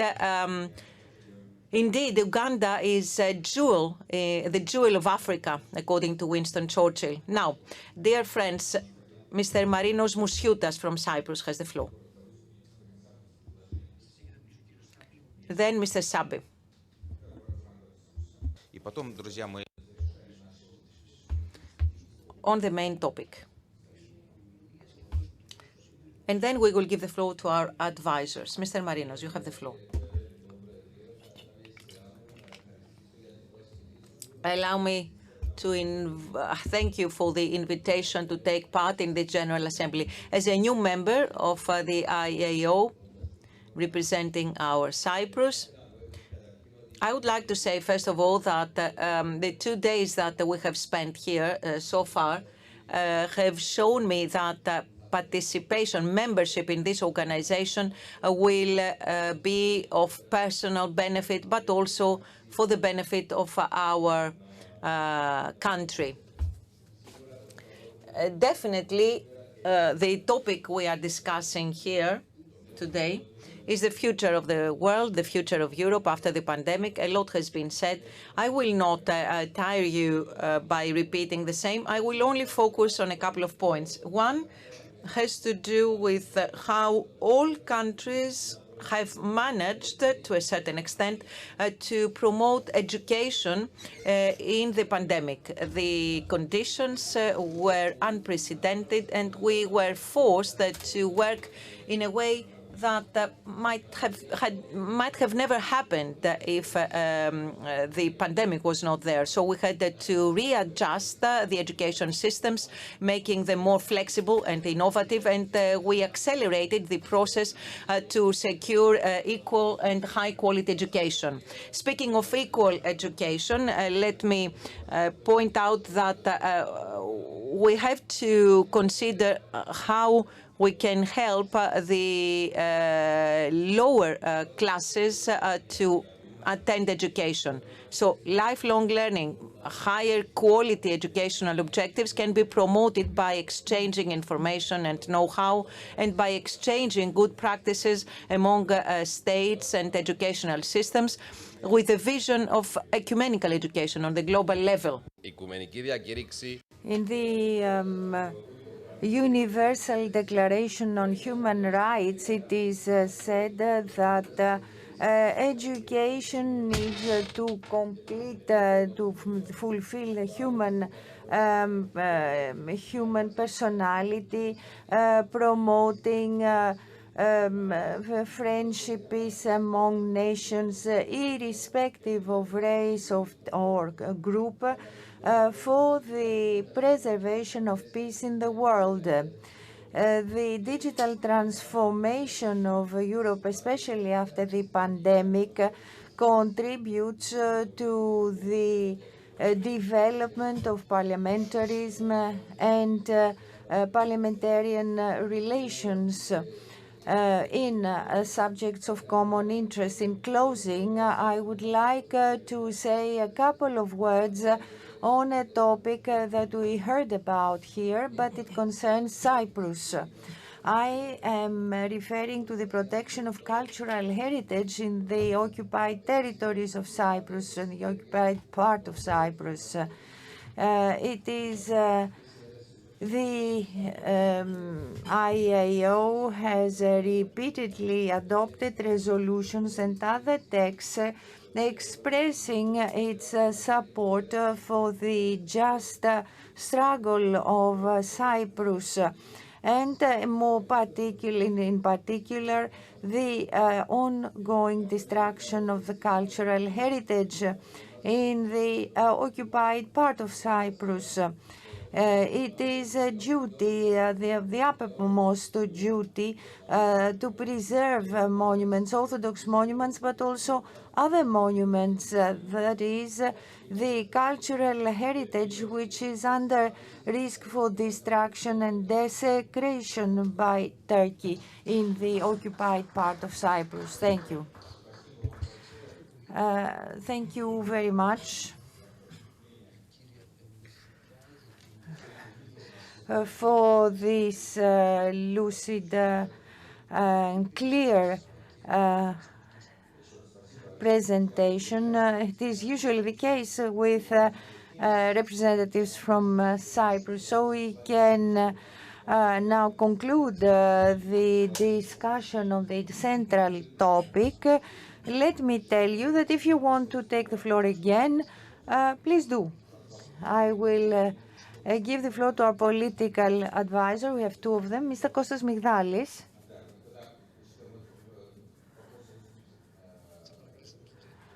He doesn't want to speak right now. So I shall turn to Mr. Alexander Fomenko and then Mr. Kostas Migdalis. Please have the floor. Do not exceed the time allotted to you. Have shown everyone how fragile and unstable our everyday life is, how quickly the thread of this life can be interrupted. Rich and poor, well-educated and barely literate, people from all over the world, from powerful superpowers to trapped territories torn apart by civil wars, are faced with a common threat. Even the people who had previously seen death and destruction only on television and computer screens. Administrative and economic measures taken by governments in order to overcome the consequences of a dangerous infection have become a reason for both heated public and not only scientific discussions, and noisy protest demonstrations in many countries, even in a quite prosperous ones with a very law-abiding population. Purely medical issues, as it seems earlier, have acquired economic, political, and even religious significance. For example, the attitude to the issues of vaccination began to divide people across the barriers we are accustomed to: political, class, economic, interchurch. Thus, this time became a test for our church unity. In these conditions, one cannot but rejoice that within our assembly, we have managed to maintain an atmosphere of friendly cooperation, unity in love for Christ, and the understanding that only trust in Him serves as a guarantee of our coming salvation.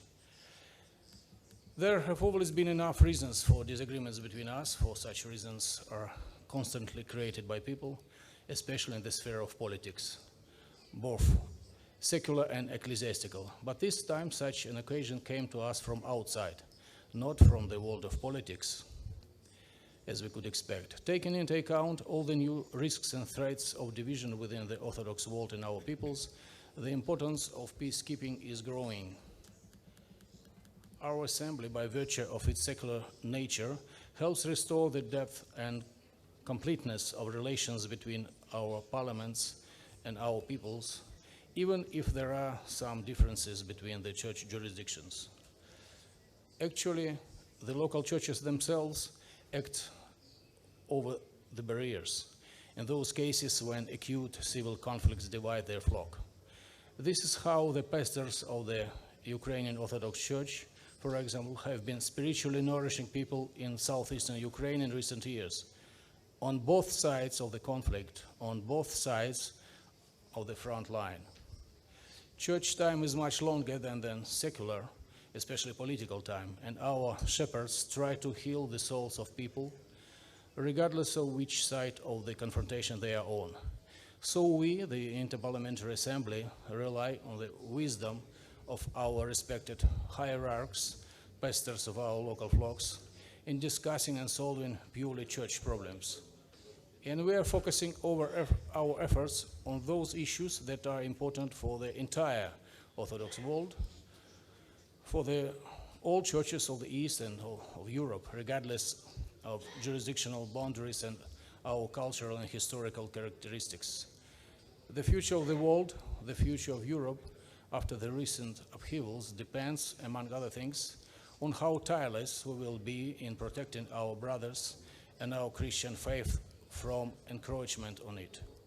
As in the Middle East, ISIS persecutes Christians of historical churches up to the physical extermination and even destruction of the very places of their habitation. In the West, Christians are being imposed on the norms of life, which contradict the holy tradition, the concept of sin. The enemy of the human race is equally opposed to the Orthodox in Georgia or the Roman Catholics in Spain. The world has changed dramatically over the past 2 to 3 decades. We remember that in the 20th century, the oppression of Christians for their religious beliefs was practiced by political regimes that openly proclaimed atheism as their ultimate goal. But today, the demand for a complete rejection of the foundations of the Christian faith is becoming almost a political norm of life in the very countries of the West, which in 60s to 70s officially advocated the rights of believers in the states of so-called Eastern Bloc. And the divine irony is unmatched. Today, the Christians of Syria and Levant, without distinction of historical jurisdiction, hope for protection against ISIS from the Orthodox Christians from the same former Eastern Bloc. Today, main struggle against us is waged by influencing the minds through the media and through changes in national legislation. That means that the most important events of this confrontation take place in the parliaments. The parliamentary institutions will participate in determining the future of the world in coming years, when the influence of Civil society, in turn, influenced by media resources, both official and alternative, will grow. And with the change in the nature of the European civil society that will take place in the coming decades, the importance of interfaith dialogue, including through international parliamentary institutions, will increase. And I hope we will participate in it actively. Thank you very much.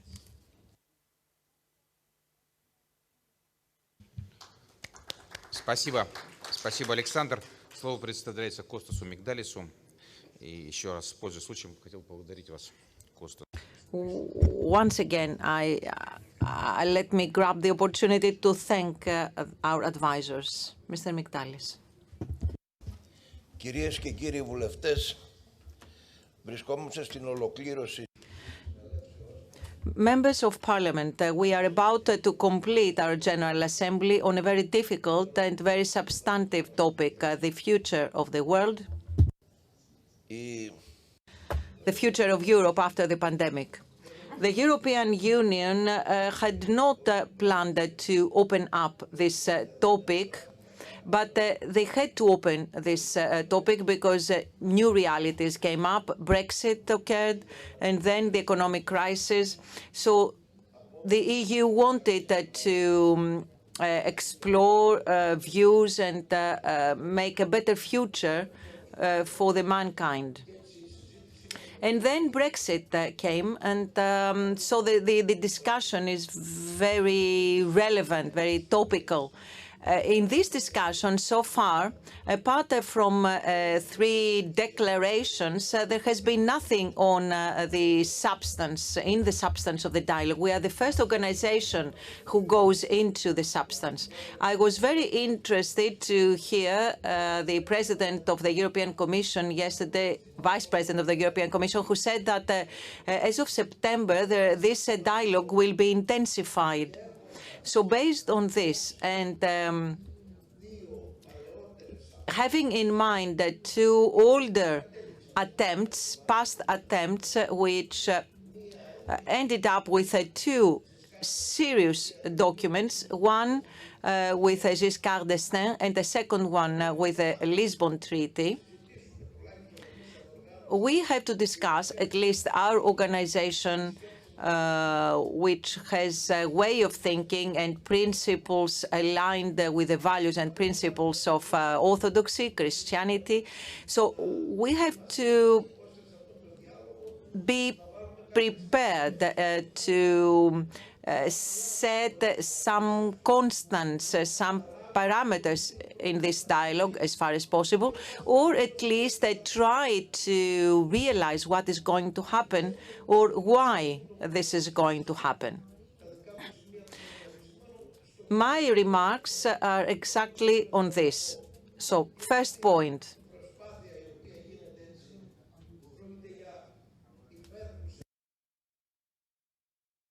There is an attempt, there is an effort, an ongoing effort. People try to say that Europe is a Europe of the democratic values, but then there is another type of Europe where such democratic values are injured. People say that Europe goes from one end to the other. It has to be clear. Democratic values are quite serious. Democratic principles are very serious, but they cannot be separated from the dialogue or contact or meetings or exchange of views.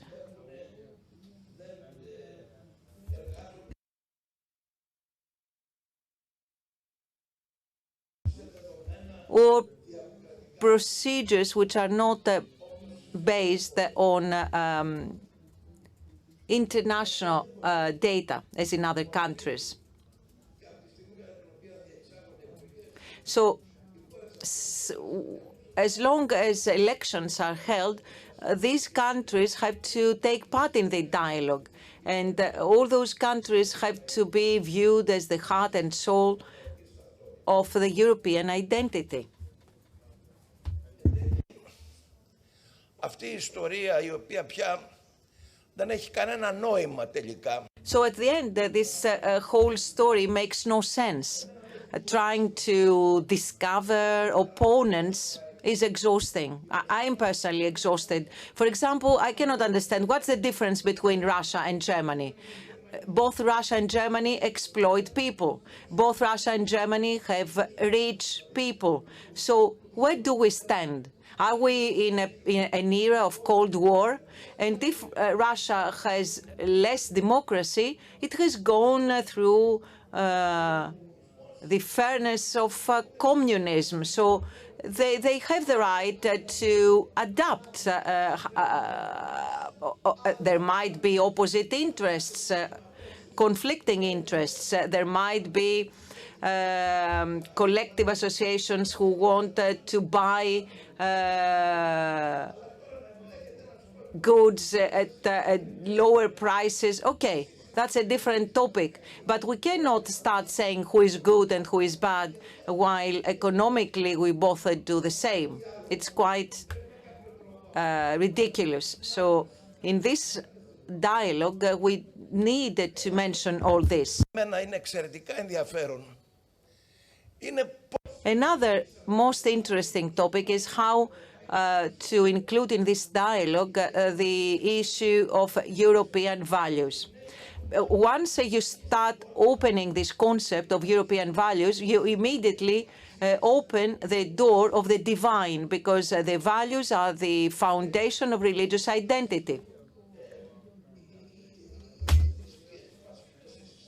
The religious rely on value systems. It is value systems that create and promote religions. And all of a sudden, we find out in the last years that there has been an effort in the last decades.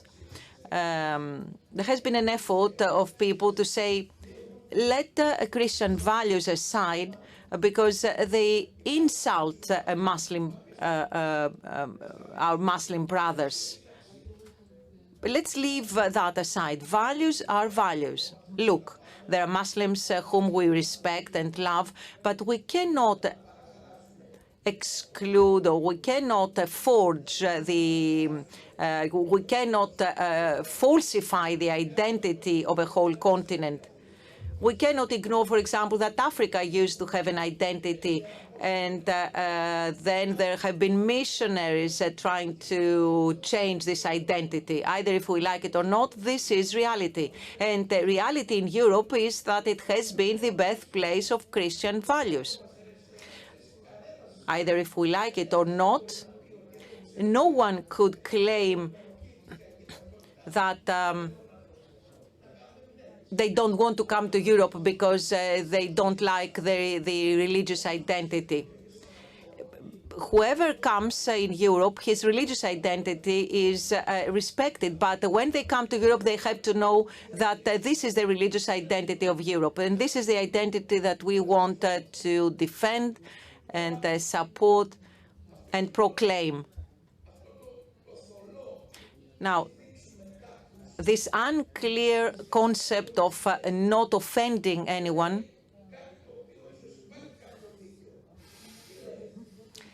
evolves and becomes as follows.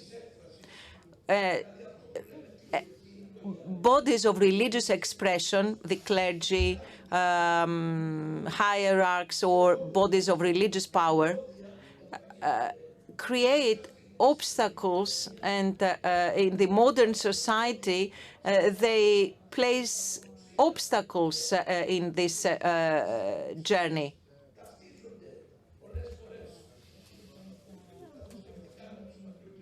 Sometimes religious affairs coincide with patriotic elements, and they create a bad picture concerning the future of Europe. This is not lies, this is reality, and you can see it. You see now what happens with people who are not vaccinated, and you see that part of the clergy has adopted this view. And now we have also to see the stance of the churches during the pandemic. And speaking with friends from the Muslim League yesterday, they said the same, how they have helped their populations to make sure that they are vaccinated.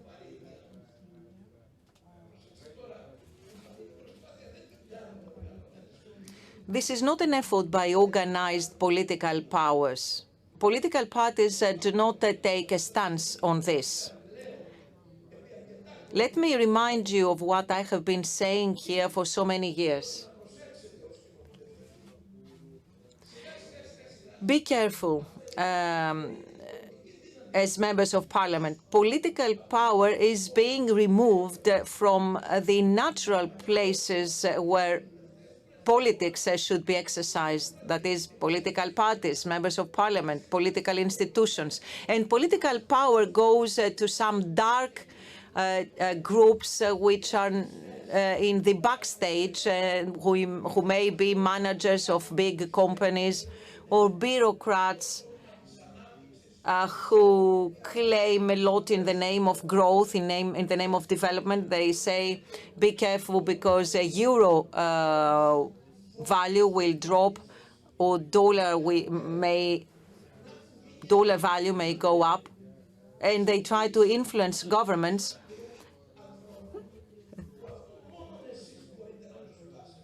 And there has been a group of people that has been created. It is only you that can fight against that.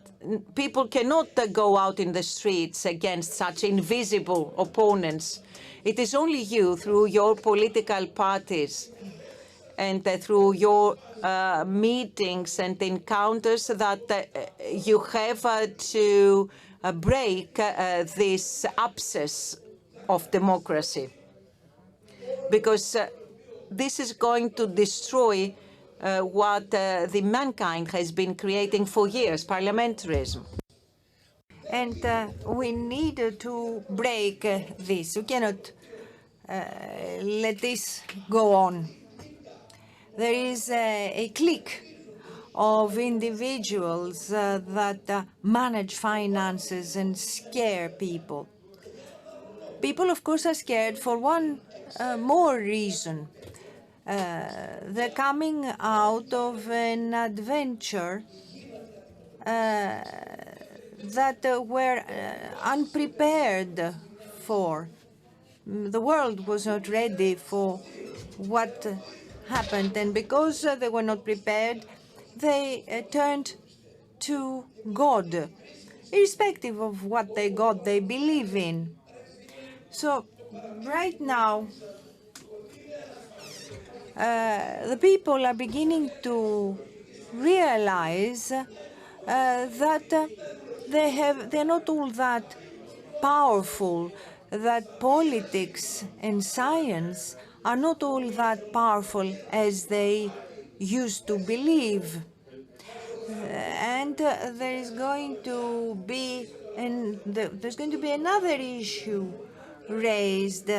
People will be told to forget about God, create values, but leave God outside.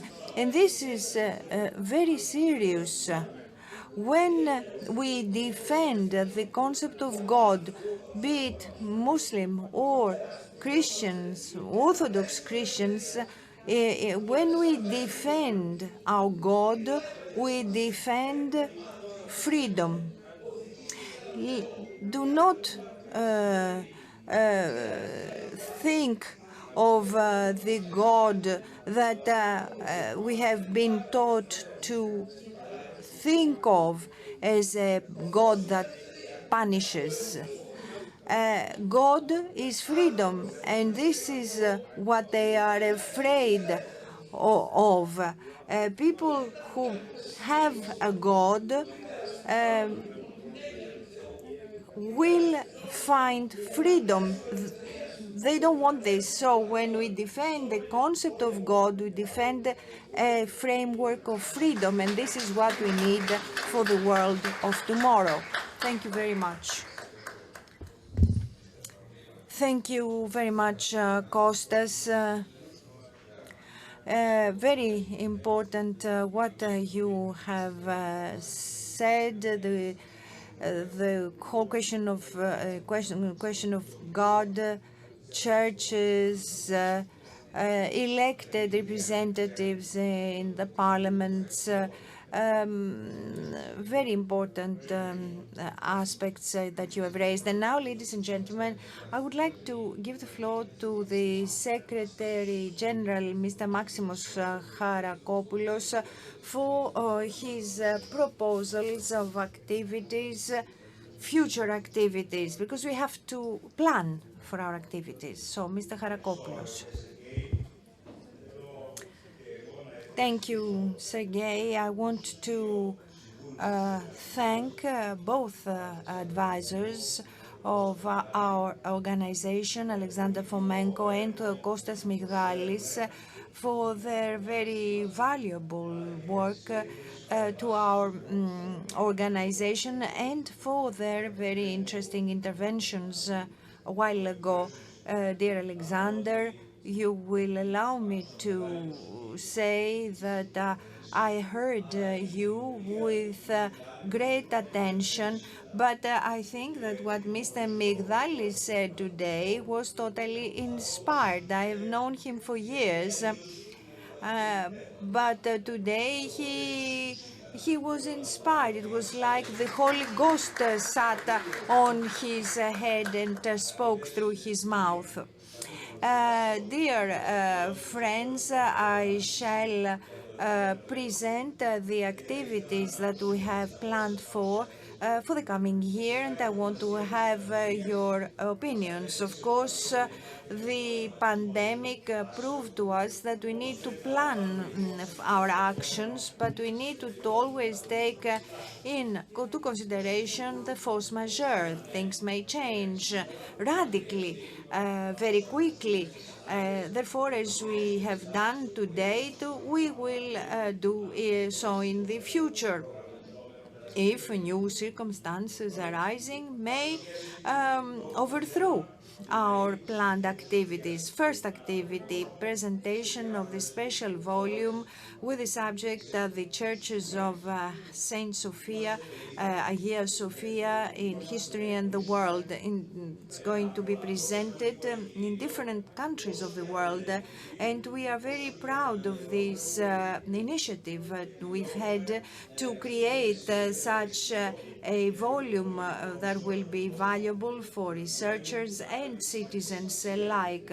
We want to work hard in order to promote this volume in the whole world, in order to bring to the fore the importance and symbolism of Hagia Sophia churches. It is a way to raise awareness in the public opinion and react all together against the unacceptable behavior of the Turkish government to have converted the Hagia Sophia of Constantinople into a mosque.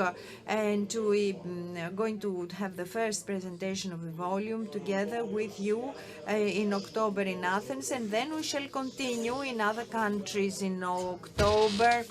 We are going to present the volume in London in consultation with His Eminence Archbishop of Thyatira and Great Britain, Mr. Nikitas. And we are also expecting our colleague, member of the European Parliament, Eleftheris Christoforou, available dates in order to have the presentation of the tome of the volume in Brussels, and then a common joint session with the ICLN. Third week of November, Mr. Migdalis is telling me. Last Thursday, before the starting of our session, we had a very interesting meeting with Italian legislators, with Catholic legislators, and there was the proposal to have the presentation in Grotta Ferrata. Then Italy Mr. Migdalis has been in touch with the organization movement of political movement for unity, and with Mrs. Letizia De Torre and the representative of Greece in Milan. Around the middle of November, we are going to present this tome, this volume, in the city Ufa of Russia, and in Bucharest in December. Apart from this volume will become a point of reference in international literature, and this is the reason for which we want to have it translated in as many languages as possible. We have already discussed and planned for its translation, apart from the 4 languages of work that we have, to have it translated into Italian, Romanian, Serb, and other languages. Second activity, protection of the Christians in the Middle East. The minutes of the International Conference of the I.A.O. that took place in Beirut are a very useful manual for peaceful coexistence between Christians and Muslims in the world. This edition, this publication, gives us makes us work in order to bring to the fore in those regions of the world that this harmonious coexistence between Christians and Muslims has become a reality. So we want to present minutes in an event organized in Beirut and Damascus, and then in Ufa of Russia. The coexistence between Christians and Muslims is the common point of interest of our organization and the International Muslim League, with which we are going to sign a memorandum of understanding in Athens in October. And this joint working group that we will set up together with the League will investigate in depth all the points in common that these 2 monotheistic religions share, and will end with a political declaration that will become a point of reference for the peaceful coexistence between Christians and Muslims in the Middle East. The Memorandum of Understanding also provides for an interinstitutional cooperation for the follow-up or the monitoring of the protection of the Christian populations in the wider area of the Middle East.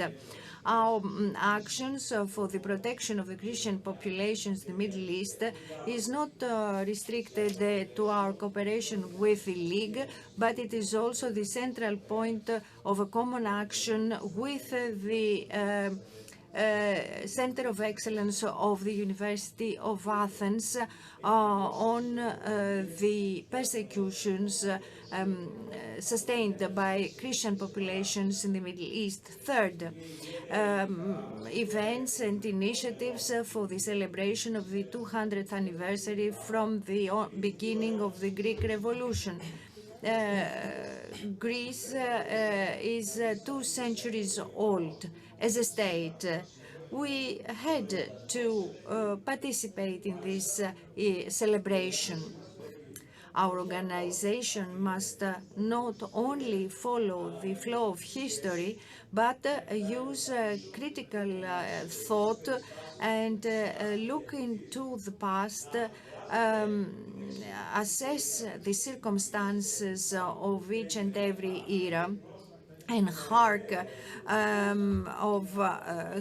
to what history has to tell it, be inspired from it, and avoid the repetition of errors. As an interparliamentary institution that defends the Orthodox Christian tradition, we owe it to ourselves to celebrate the Greek Revolution and to examine the course of Orthodox peoples in the course of history. In this framework, we are going to organize a scientific day's work next November in Romania with the subject, the awakening of Orthodox communities in the Danube states and for their liberation from the Ottoman rule. We also are working on the idea of a volume on the subject, inter-Orthodox presence of Mount Athos during the Ottoman rule, 1430-1912. It's going to be published next year. Two initiatives that aim at bringing to the fore the struggle of the Orthodox peoples of that time to get rid of the Ottoman rule and become independent states. Fourth conference. Future of Europe. As I said before, the dialogue for the Conference of Europe has started already and is expected to be completed in spring 2022. It might be delayed slightly because of the pandemic. In the meanwhile, though, we shall seek to display the voice of parliamentarism and express in public opinions on the future of the European public sphere. We are going to use the tools available in the European Union for citizens and civil society, and through the multilingual platform we will be able to organize a series of events for the future of Europe. In those events we shall try to give the floor to international parliamentary institutions, but also representatives of churches, to express their views on the future of the EU and the future of Europe in general. So in April 2022, we intended to organize in Greece a meeting of representatives of the Orthodox churches on the future of Europe.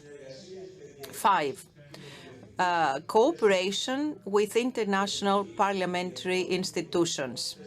The engagement of international parliamentary institutions in the debate over the future of Europe will allow us to reactivate our partnership with them and build relations of cooperation with more institutions.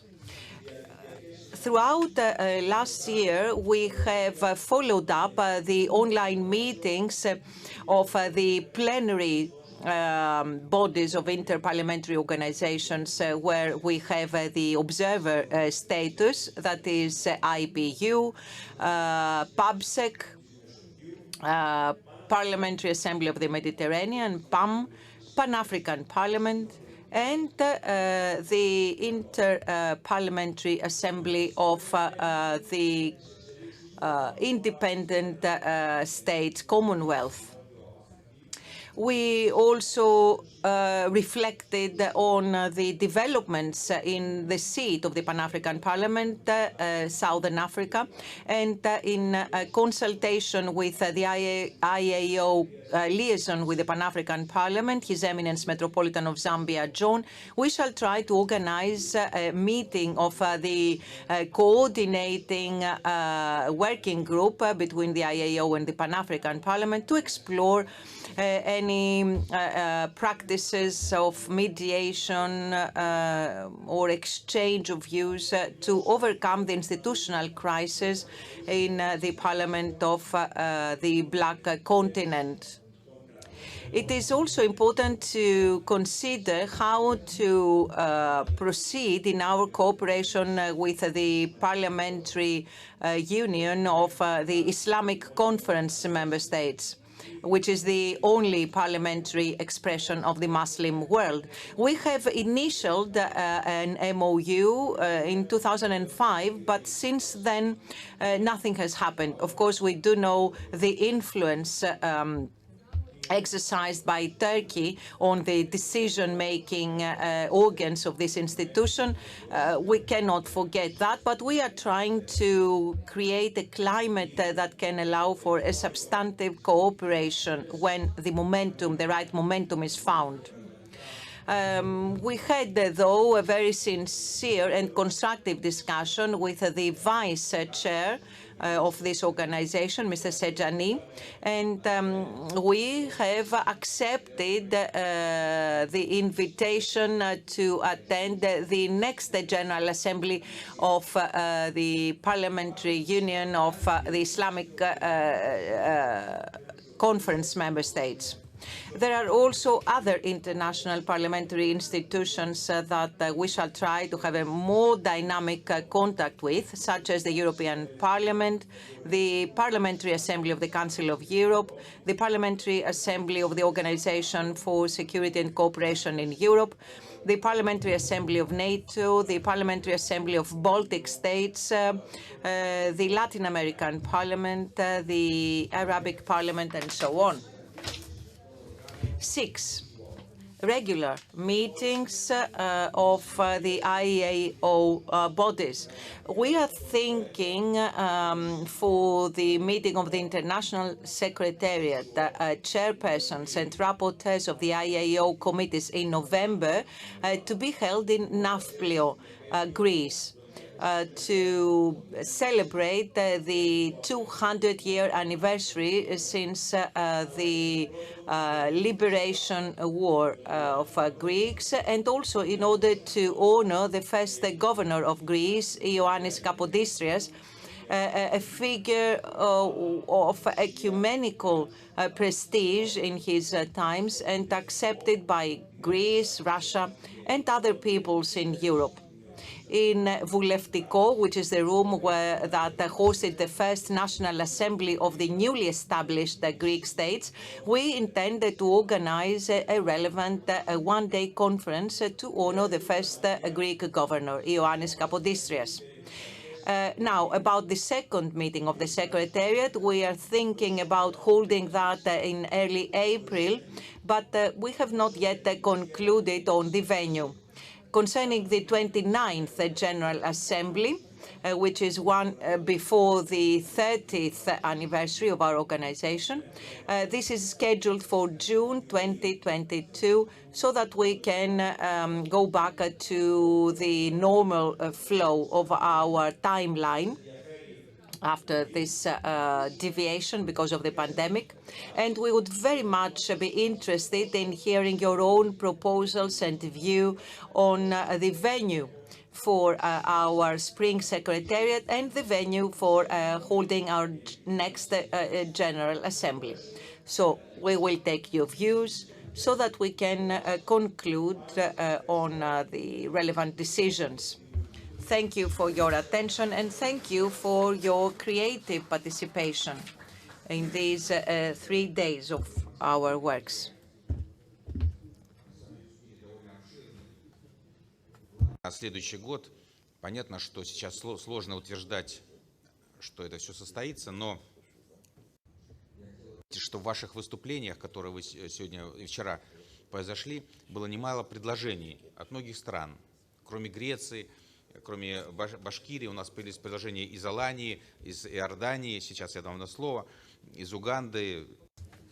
Unfortunately, we cannot hear the Greek translation from the Russian.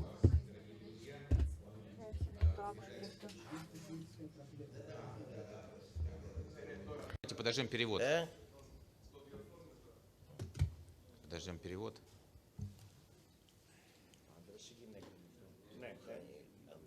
Есть, да? Спасибо. Да. Мы хотим поблагодарить нашего генерального секретаря. Now, let us thank our Secretary General, Maximos Harakopoulos, who referred to the work of the Secretariat.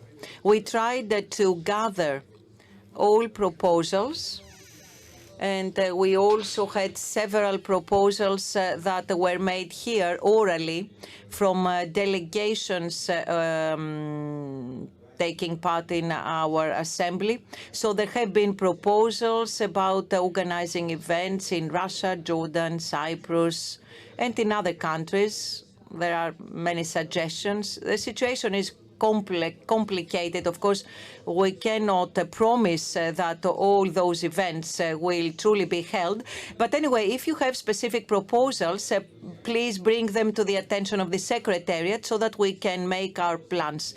Dear friends, we do not forget that our General Assembly has an interparliamentary character, a parliamentary character. You know, in your parliaments, in every national parliament, there are events of a general Orthodox character. For example, events, official meetings, ceremonies. So as members of parliament in the neighboring countries, we would like you to take part in such events. And we have to support this work and express our solidarity. It's very important for all members to feel supported by the General Assembly. This is the foundation of Orthodox solidarity. This is the foundation of our success. Dear friends, please approve the activities planned for the next period, of course, with the amendments that may be needed because of the circumstances, and also depending on your proposals. So our planning, future planning is approved, is adopted. We thank the Secretariat, and once again, I would like to ask you to put forward your proposals in writing. Mr. Kovacs wants to take the floor. You can speak from your seat. Thank you, Mr. President. I have two proposals to put forward. One, I already made it in the morning, and I would like to repeat it. I don't know if this General Assembly can approve that or the International Secretariat. The proposal is to convey a message confirming the protection provided by the royal family of Jordan for the Holy Lands. The second proposal, the second topic that has not been discussed at all, is that of homosexuality.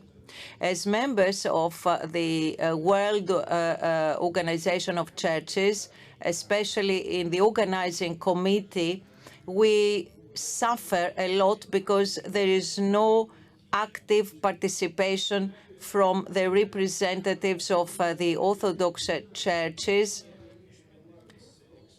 who have a ratio. There is a 25% ratio. There is a battle that needs to be supported by all Orthodox. In October 2022, a special discussion has been scheduled in Germany. You see, this is a very peculiar, a very sensitive topic that Orthodox people are discussing and are against the penetration of such trends in ecumenical institutions. Let me be honest, there are some Orthodox fathers who do not speak of the doctrinal aspect, which is against such a topic. I would like to ask the International Secretariat to adopt a strong position and publicize its view so that the heads of our churches can give instructions to their representatives, to the Central Committee and other committees of the World Council of Churches. in the works of our General Assembly, the topic is the world's future, the future of Europe after the pandemic. I do realize that it has been a long time since our last meeting, and of course we all have issues to raise for discussion. We will have the chance to do so in next meetings, meetings of the International Secretariat or special thematic working groups. And since this dialogue on the future of Europe will be completed next year, in theory, it had been scheduled for the spring, but it seems it will be delayed. So in the meanwhile, we will have the chance to submit proposals and have an exchange of views and reflections. But my recommendation is not to haste into conclusions on the future of Europe now, because the dialogue has only started now.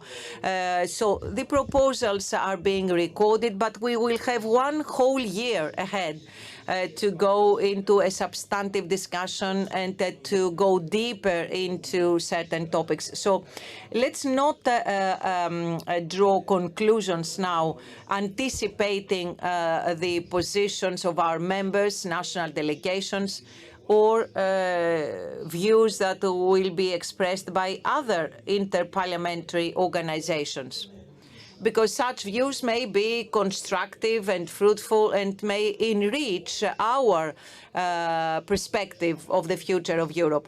You know, we may be criticizing the European Union, but everyone views Europe as the promised land, because it is a place with freedom, respect for human rights, infrastructures, freedom of thought, freedom of expression. And all these elements are very important for Europe, and we need to protect them and further highlight them. So let's not go into conclusions anticipating a discussion which has only started. Thank you, Maximus. Dear friends, indeed, we are going to hold this discussion. And in different speeches delivered here, we see that there are views on bringing back a greater Europe to the Christian values. I think this is the main path for the growth and development of Europe. We have to develop human rights and freedoms, especially religious freedoms. We have to promote our views. We can discuss the issue of Palestine in the event that will be held in the Middle East. There is also a proposal from the Parliament of Syria. Indeed, dear colleagues, working in different countries, with the heads of our churches, we will work together. And we will also work with the World Council of Churches. So the works in Geneva will be very relevant. With Mr. Harakopoulos, with Mr. Moiktalis, and with Mr. Famenko, we are planning a meeting in Geneva, but Geneva is for the time being closed because of the pandemic. But we will focus on this. Let's approve first our planning, future planning, and then we will make the proposals more concrete. Thank you very much, and thank you very much, Maximus. Dear President, let me inform the members of our General Assembly that because of elections, it is necessary to restructure the International Secretariat of the I.A.O. Our colleague, former colleague, Hani Naguib, was not re-elected in Egypt, so there is one vacancy in our International Secretariat. So the proposal of the Bureau of the I.A.O. For filling this vacancy and continue having representation of the sub-Saharan and Northern Africa in our international secretariat. So for this vacancy, we propose our colleague from Sudan, Mr. Iskander Jose. Iskander Jose is an old and experienced member of the Inter-Parliamentary Assembly on Orthodoxy. Is there any objection? Mr. Iskander, please stand up.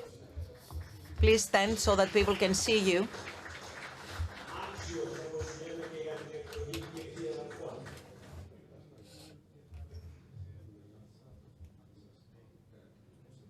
Congratulations.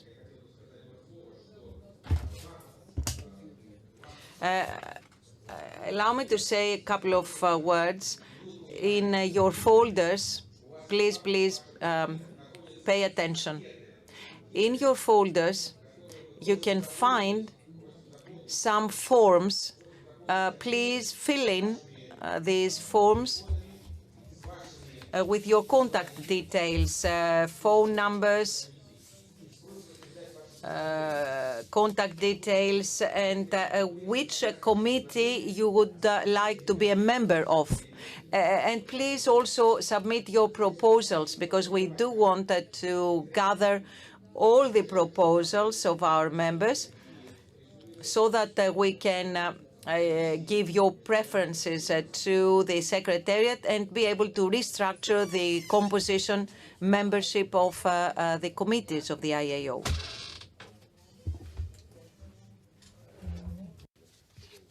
И, соответственно, всю информацию мы вам перешлем по e-mail. And then all this information, all those forms will be sent by email. One more thing to add, I forgot this before. Because of the elections, there have been changes not only in Egypt, also in Cyprus. Our good colleague and friend for whole years, who has contributed a lot to the works of our General Assembly, Angelos Votsis, has not been re-elected. In his place, the Cypriot delegation suggests the colleague Leonidas Panikos. Congratulations to our colleague from Cyprus. Let me also inform you that the Romanian delegation has been changed. The head of the delegation is our colleague Ioan Vulpescu.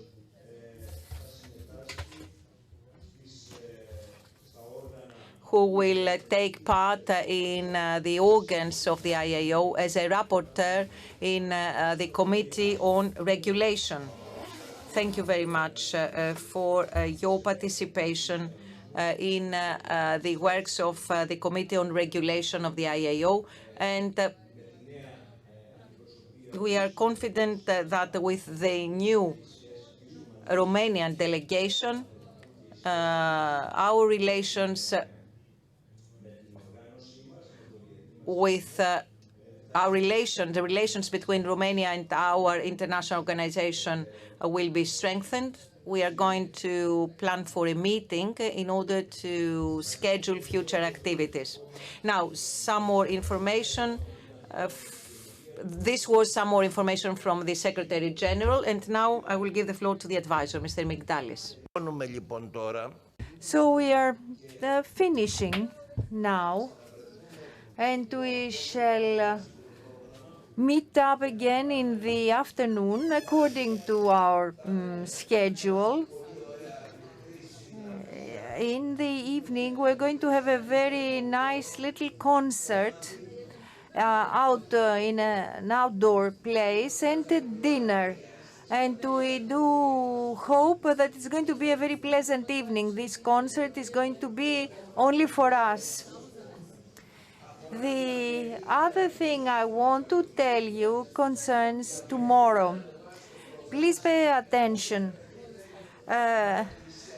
Those who want to go to church need to take a taxi to go to Georgiopolis, to the church. We are going to visit a monastery. There will be no service because the monks have they wake up very early and the liturgy will have finished. And we are going to have lunch in a nearby place here. We are not going to go to Rethymno because we didn't find a big enough restaurant. Those who do not want to go to Arkadi, those who prefer to stay here in order to go to the sea, let us know. We want to cater for them in order to have a means of communication with them. Dear friends, let me remind you that today we have a meal between 2 and 4 p.m. and at 6:45 we will depart for the concert. We are very, very pleased to have held this General Assembly, which was very special after all we have been through. And I want to wish good health to all of you, your families, your beloved ones. I'm sure that we will overcome this pandemic, and thanks to your efforts, our activities will bear fruit. God bless you until next plenary and activities.